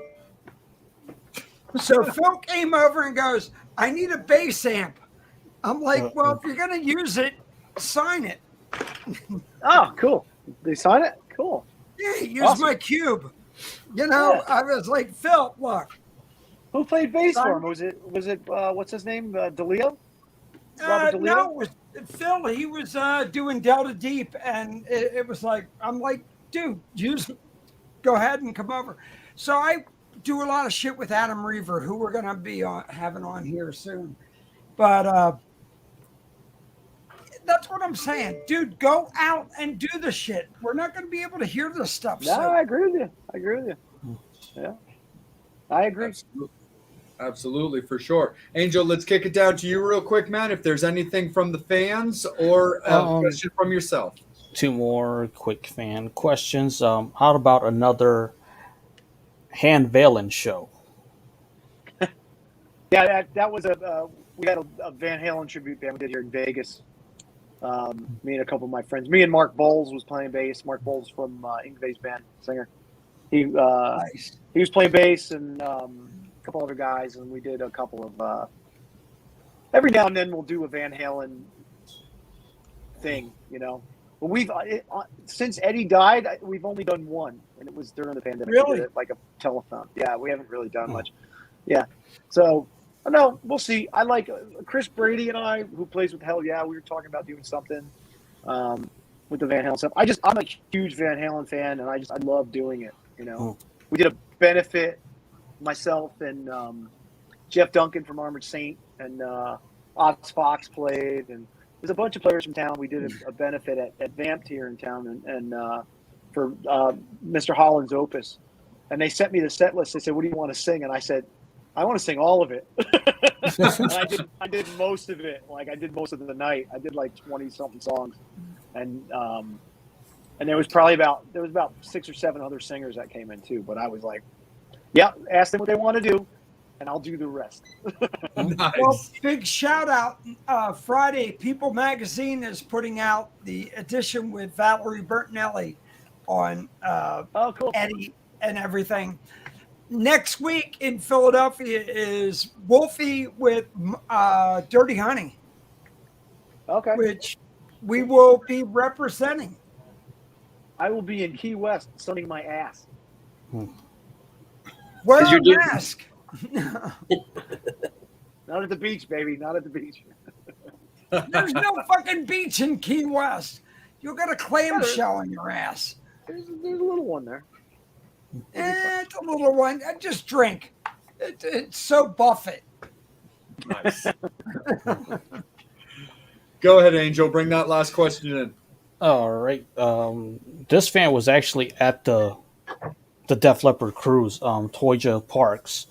How in the hell did you channel yourself to sing with Def Leppard after just going through the loss of Jimmy? You did amazing. Yeah. I was there. Thank you. I know Toya. She set me up here. Sorry, I just lost my headphone. Just went out. Can you guys hear me? Yep. Yeah, we can hear you. Sorry, yeah, I just had to switch over. These things died. Let's see. How did I channel it? I don't know if I really channeled anything. I just I have a switch that I flip when I go on stage, and it's and I've had a lot of these situations where I'm around these super famous people, you know, guys, and you get to the point where you're like, oh my God, this is amazing. And that's the first, 3 minutes or 2 minutes. And then after that, you got to go to work, So I have a good quality. This was a different sort of a situation because we just lost a friend an hour or two before, but I have a quality where I can kind of deal with the situation and then lose my shit after it's over, So that's definitely what happened here. I got through the gig, I got the band through the gig, and then when I got off the boat and I got home and I was, by myself or whatever, and that's when I was like, what the fuck just happened? You know what I mean? So, yeah, it wasn't too hard because I knew those songs. You know, I was in a Def Leppard tribute band, you know, years ago, and you know, I grew up on that music, so I could get on stage with them right now and probably go through the whole set. You know what I mean? Nice. Because I'm kind of that on the spectrum kind of guy with that stuff. So, so it didn't take much to prepare. It was just kind of like breathe in, breathe out, go. You know. So it's like kind of like jumping off, like kind of like cliff diving or bungee jumping. You know, like oh fuck, go. Hey, Andrew, real quick, is there an old Def Leppard tune, you know, pre-Phil that you enjoy? You know, first album. Yeah, I mean the whole Rock Brigade. You know. Yeah, I mean I love Rock Brigade. I love Wasted. When the walls come tumbling down. Oh yeah. Fuck. I mean, Saturday Night, High and Dry. Let it roll is my jam, man. Oh yeah, let it go, and then let it go. Yeah, doesn't mirror, moist. you know. Fuck, that whole second album is just I think it's a masterpiece. You know, those guys are always like, oh, you know, they don't get it, you know. They don't get what it means to the fans, you know. Whereas, oh my God, I was racing that. dirt bikes and everything else, and I'm like, wow, what a fucking great album. Yeah, that music was very important to me. So when they asked me to do it, I was like, this is a fucking dream, you know. And just, you know, going back, you know, on the solo spots and jumping on the drum riser and just being that close to Rick playing drums, you know, and you know you think about what it takes to play for a drummer to get through a set. Now think about doing it with one arm, you know, and just realizing, like standing over and watching him play and just realizing how good he is, you know, that he just, you know, can keep that beat. Unbelievable. The first year I seen him was Scorpions, Animal Magnetism, Ted, Scream Dream, and the first Def Leppard album. And I'm going, wow. And I had the guy sign the album. I have Pete sign it. And that's cool. You're not going to get that very often. A lot of Pete Willis, you know, autographs. And that's a funny thing, because when I did the Leopard show, Phil came over to me and he hands me a set list and he says, what do you know? And I was like, I still think of him as the new guy, you know what I mean? And I go, what do you know, dude? Like, I know all this. What do you know? How deep do you want to go, motherfucker? You know what I mean? Steve who are you talking to? Yeah, who the fuck are you, dude? The guy who just came in and did the solos on Pyromania.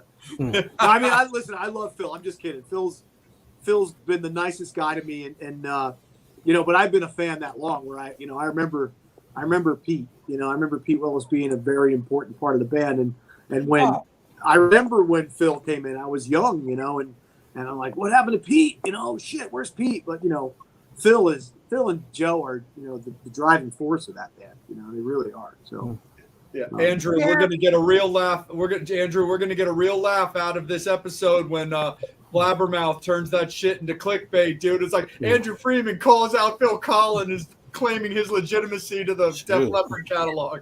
Well, I'll tell you, if Blabbermouth gave a shit about me, it'll be up there. But they, you know, I have to basically, you know, say there's missiles flying towards New York, and or, you know, some sort of. Andrew, I want to ask you this one question.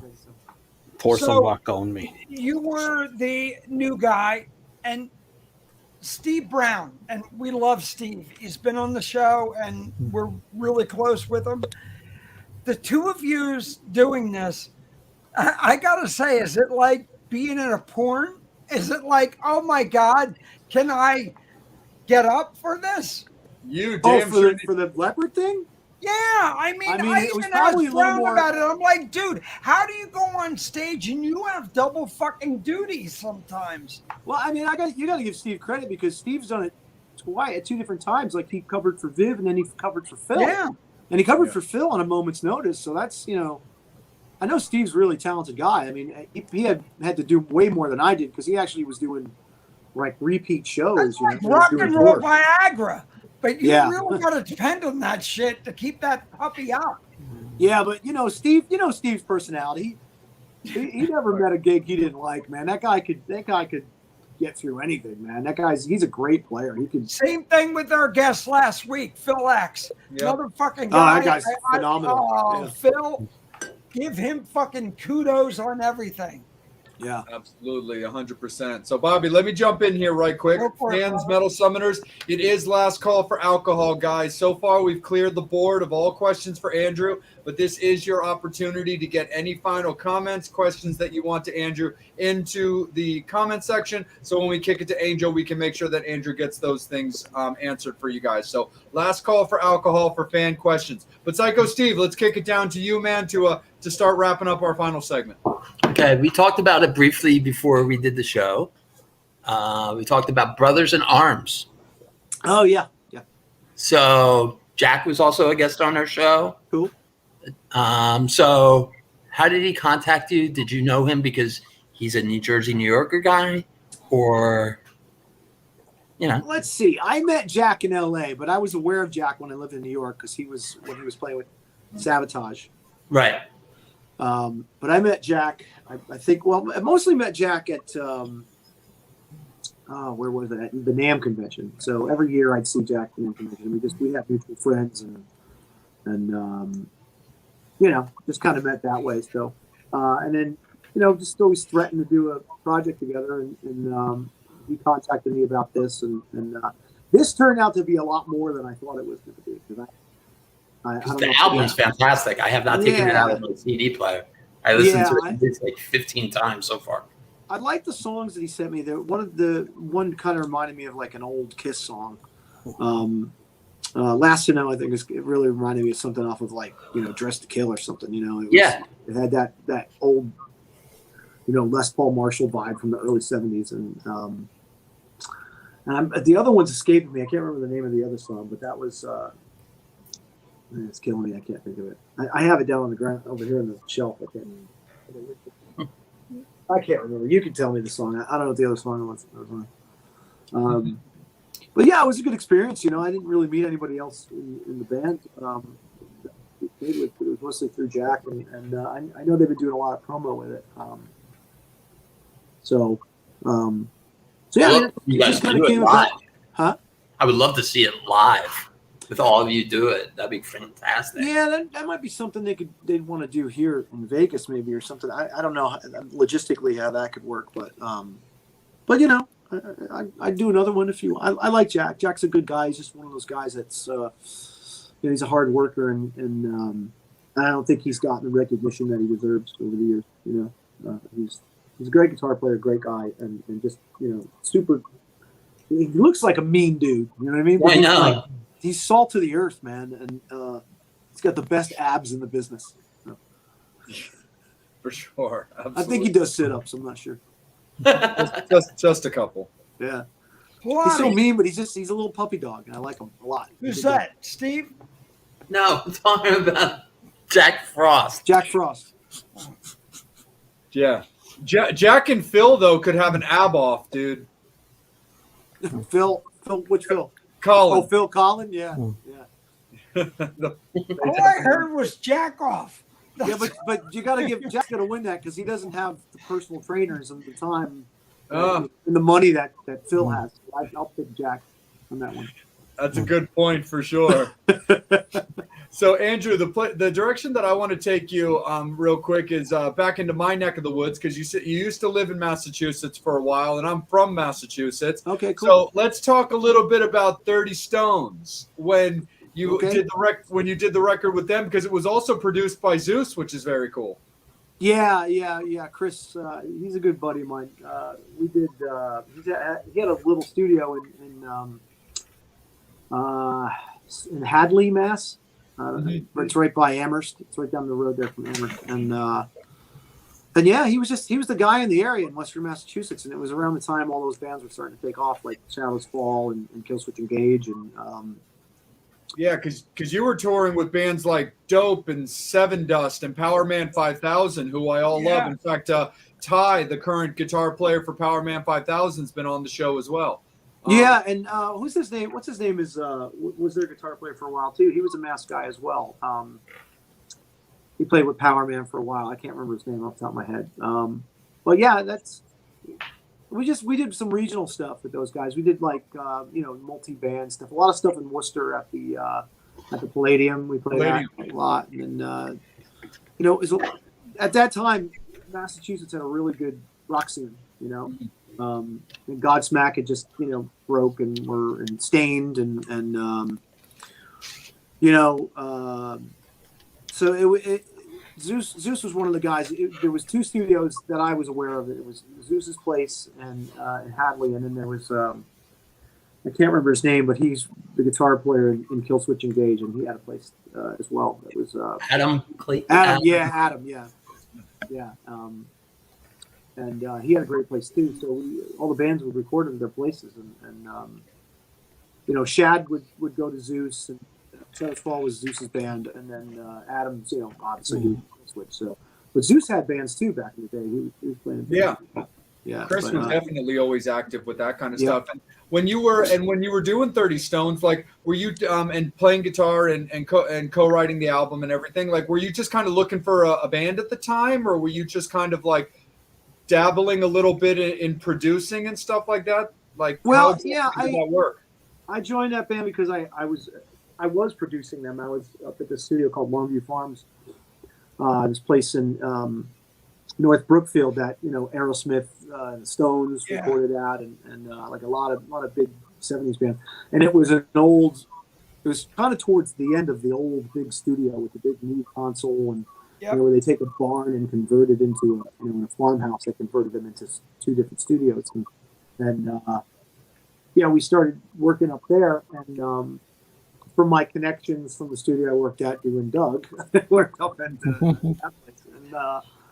And I forgot where that came from. Shit, that just kind of jumped back into my head. That's weird. So anyway, we did that, and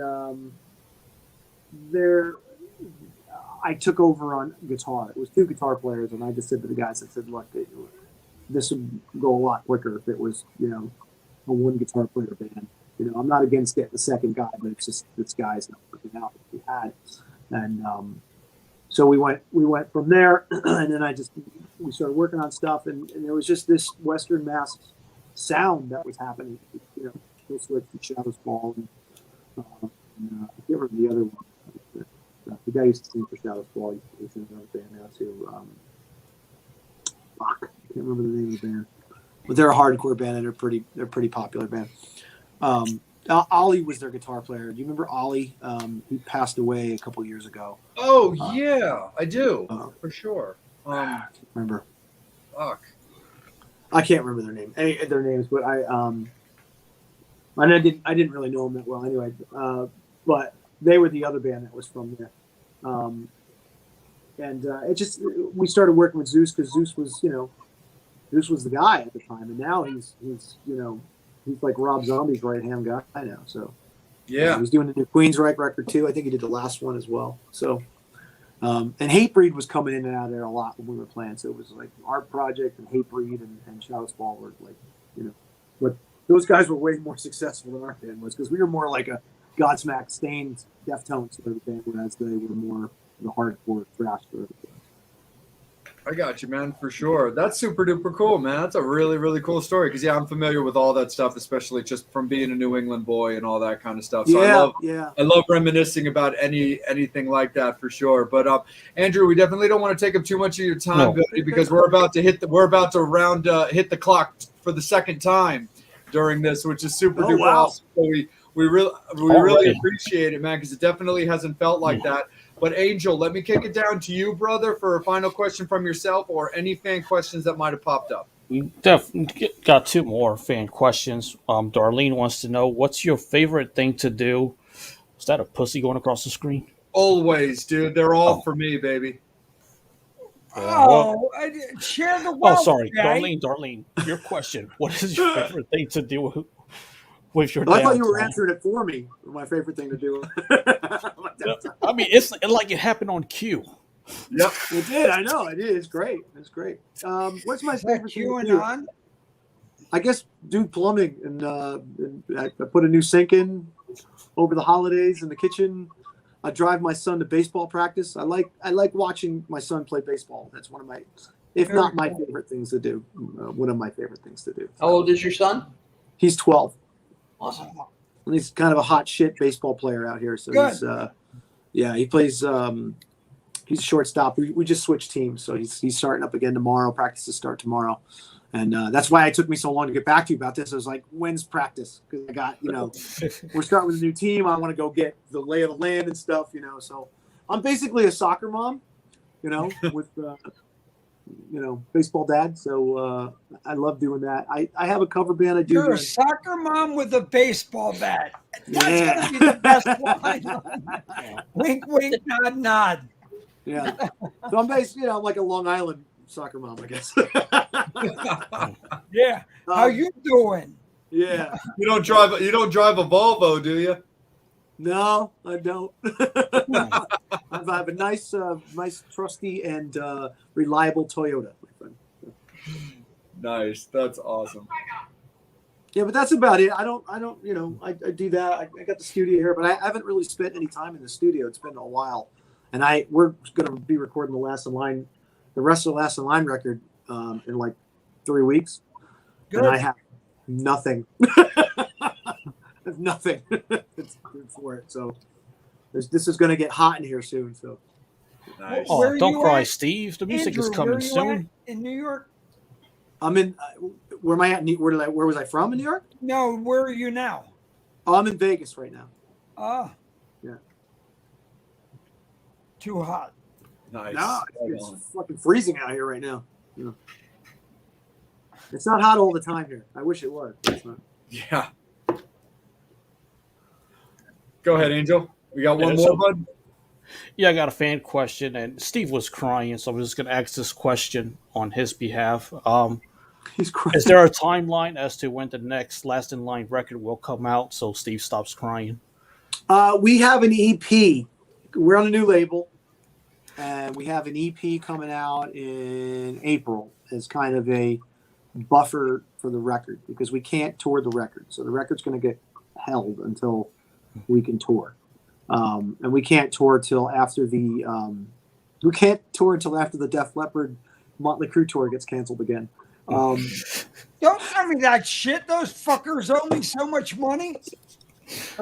No, it's on. It's happening. It's happening. I have Hershey, Philly, and goddamn Pittsburgh. Excellent. They're going. Oh my God, I feel like I've been raped. We have to wait for that to end before we can release the record. So we want to be able to get out and do it. So, but yeah, there's an EP coming out in like April or May. We're on a new label. The name is escaping me right now. So, which is hilarious because when I was like 20, 21, 22 years old, I only just wanted to get signed to be on a record label. And now I can't even remember the name of the fucking label. There's no fucking Ear labels Music. anymore. Ear Music. Either you're on, Frontier or Bumfuck. Yeah, we were on Frontiers for 2 records, but now we left and now we're on. You're on Bumfuck. I just couldn't remember. So, Gotcha. So April, May, it's going to be a 4-song thing. There'll be, it's a pretty cool thing. There's a couple live tracks on there and a couple other things. So, see, it's good. Reach Around Records. Okay, Bob, I got one more fan question to get to. The last one. It goes to Celeb, the guitar player from Caleb. It's Caleb. Caleb. Rappaport. That's what I said. No, you Celeb. said. Called him Celeb. He's a celebrity. I'm guest so celebrity. sorry. I know I He fucked ain't up no your name. goddamn celeb. He's Well, only a celeb. He was on. Dude, that guy's going to kill me now because I messed up his name a couple of weeks ago. Yes, Meathead. I didn't think you get it right the first time. He's been drinking and he's got porn on the brain. It's fine. Yeah, I'm sorry. We all understand. But I got your band name right. You did. All right. So Celeb Rappaport. Go ahead.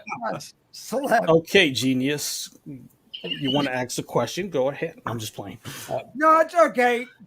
Okay, Steve, let me get to his question. Ask the fucking question. Okay. I can just read it if you want. I'm trying to read it, but I keep getting distracted. I feel like I'm in elementary school. Best thing about a rock cruise. Yeah. The best thing about a rock cruise.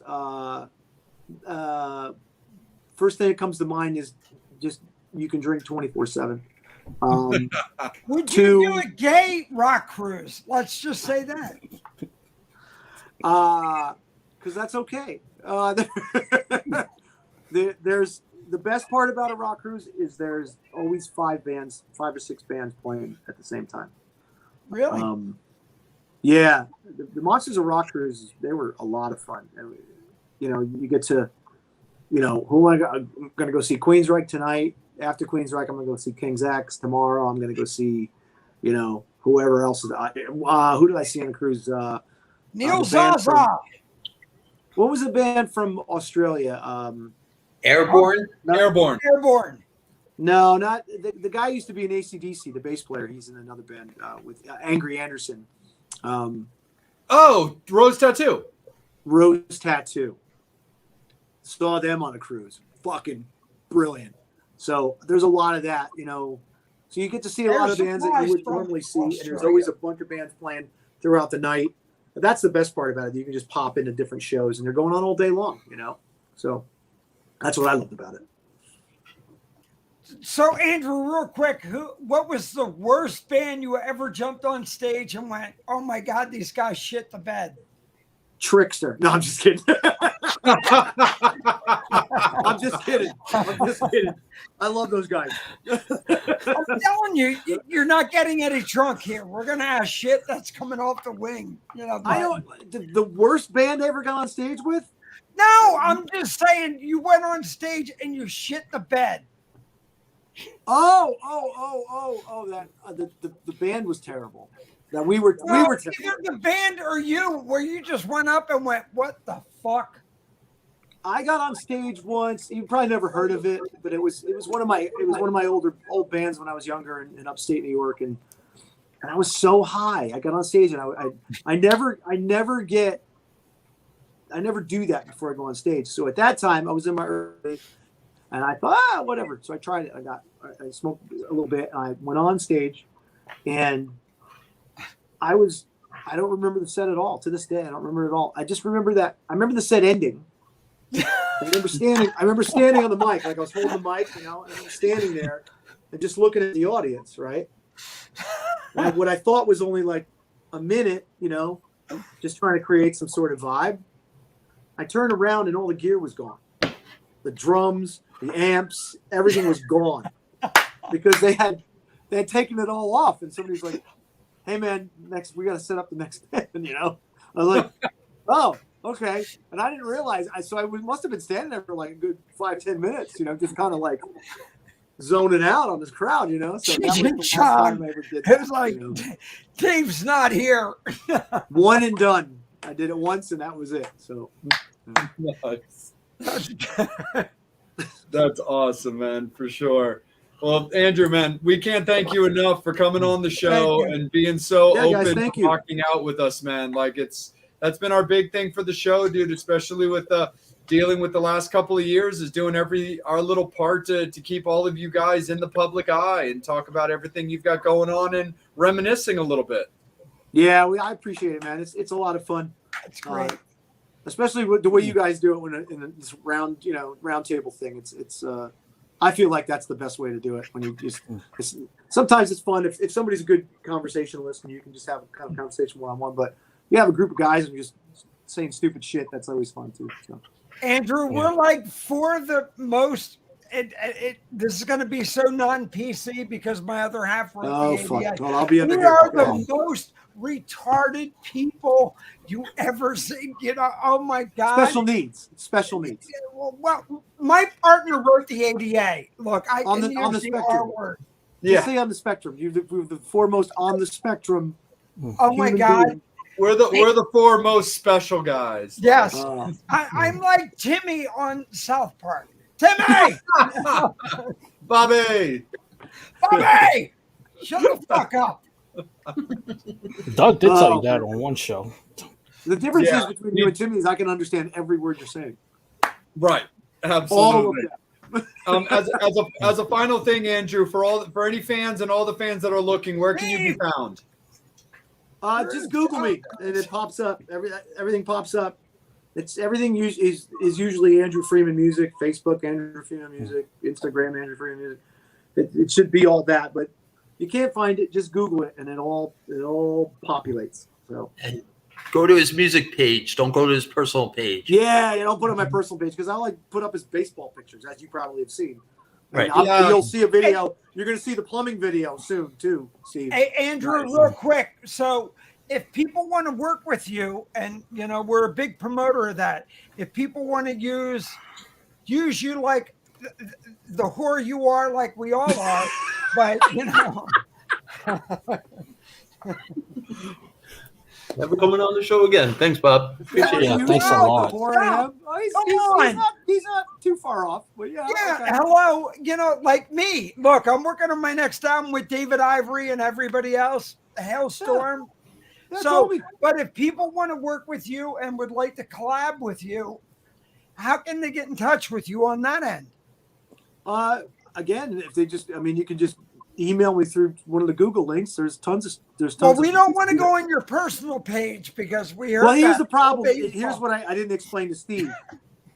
The problem with the personal page is I'm up to 5,000 fans already on there. I'm up to 5,000 people on there already, and I can't add any more. And a lot of times I put stuff up, for my family, like for my dad or whatever. The only reason I have a personal Facebook page is for my father in Florida to see pictures of his grandson doing stuff. So I don't want to share that with some of the fucking weirdos that hit me up online. You know what I mean? Because next thing you know, my son's pictures are going to be on some kiddie porn site, and I don't want that. You know what I mean? I don't want weirdness in my life. So hey, Andrew, you guys are okay. I like my men like my coffee ground. Oh, that was Jeffrey Dahmer. I'm okay with all you guys except for Bobby. Addicted to porn. I think. But he seems like a super nice guy. I think he would be good with children, actually. So. Well, the way that you described that is basically perfect because the thing is, I do our social media and I'm the one who does our announcements. So when Steve hit me up, that's literally what I did say. I'm like, you know what? I'm willing to bet because you and I are friends on Facebook. I was like, it's probably just more about not having, these things go to his personal page that some people aren't going to see, but also not having just people find his personal page that don't need to find it. Yeah, I mean that's where I that's when I just went in and re-edited it and I deleted that Andrew Freeman and I added the other Andrew Freeman. Yeah, it's just better because I answer both emails real quick. the same. All jokes aside, on all this bullshit, We've been saying real quick for the last 20 minutes. But nothing's really quick. But I'm gay. I gotta go slow. But we've had a good friend of ours, Mark Hudson, and everybody. But somebody like yourself, we really love to get people and coordinate and collaborate with other. So, that's where we're going. If, however we can help you out on that end, we'd like to be a resource. I appreciate that. Yeah, I mean, just email me, that's the best way because it all comes to my phone. It's all right here. Anytime. Steve, you hear that? No dick pics. I have plenty. You want some? So do I. They're not mine, but No, me either. If they look very tan, they're angels. Okay. Oh, thanks a lot. Exactly. Okay. Well, Metal Summoners, on that note, real quick, if you want to hang out and if you want to check out Andrew, make sure you're hitting up all of his music page. Support Andrew, support Last in Line and everything that he's got going on. We appreciate you guys so much. Make sure you're following us on the Facebook page and on the YouTube page in particular because they're linked for when we go live, as well as follow us on all the social medias, whether it be TikTok, Twitter, or Instagram, as well as all of our personal pages. But Andrew, thank you again, man, for spending time with us this evening. Andrew. Thanks for having me, guys. It was a lot of fun. Oh, you're great. Definitely a good one for sure. So special guest announcement on Friday. As always, guys, Pay attention to it because it's a cool one with a little bit of a time twist. So make sure you guys are paying attention to this Friday's announcement. It's going to be absolutely fantastic. That is show 100 of the Metal Summit. So we are very, very. Andrew, you got 99. Yep. Whoa. And the bitch ain't one.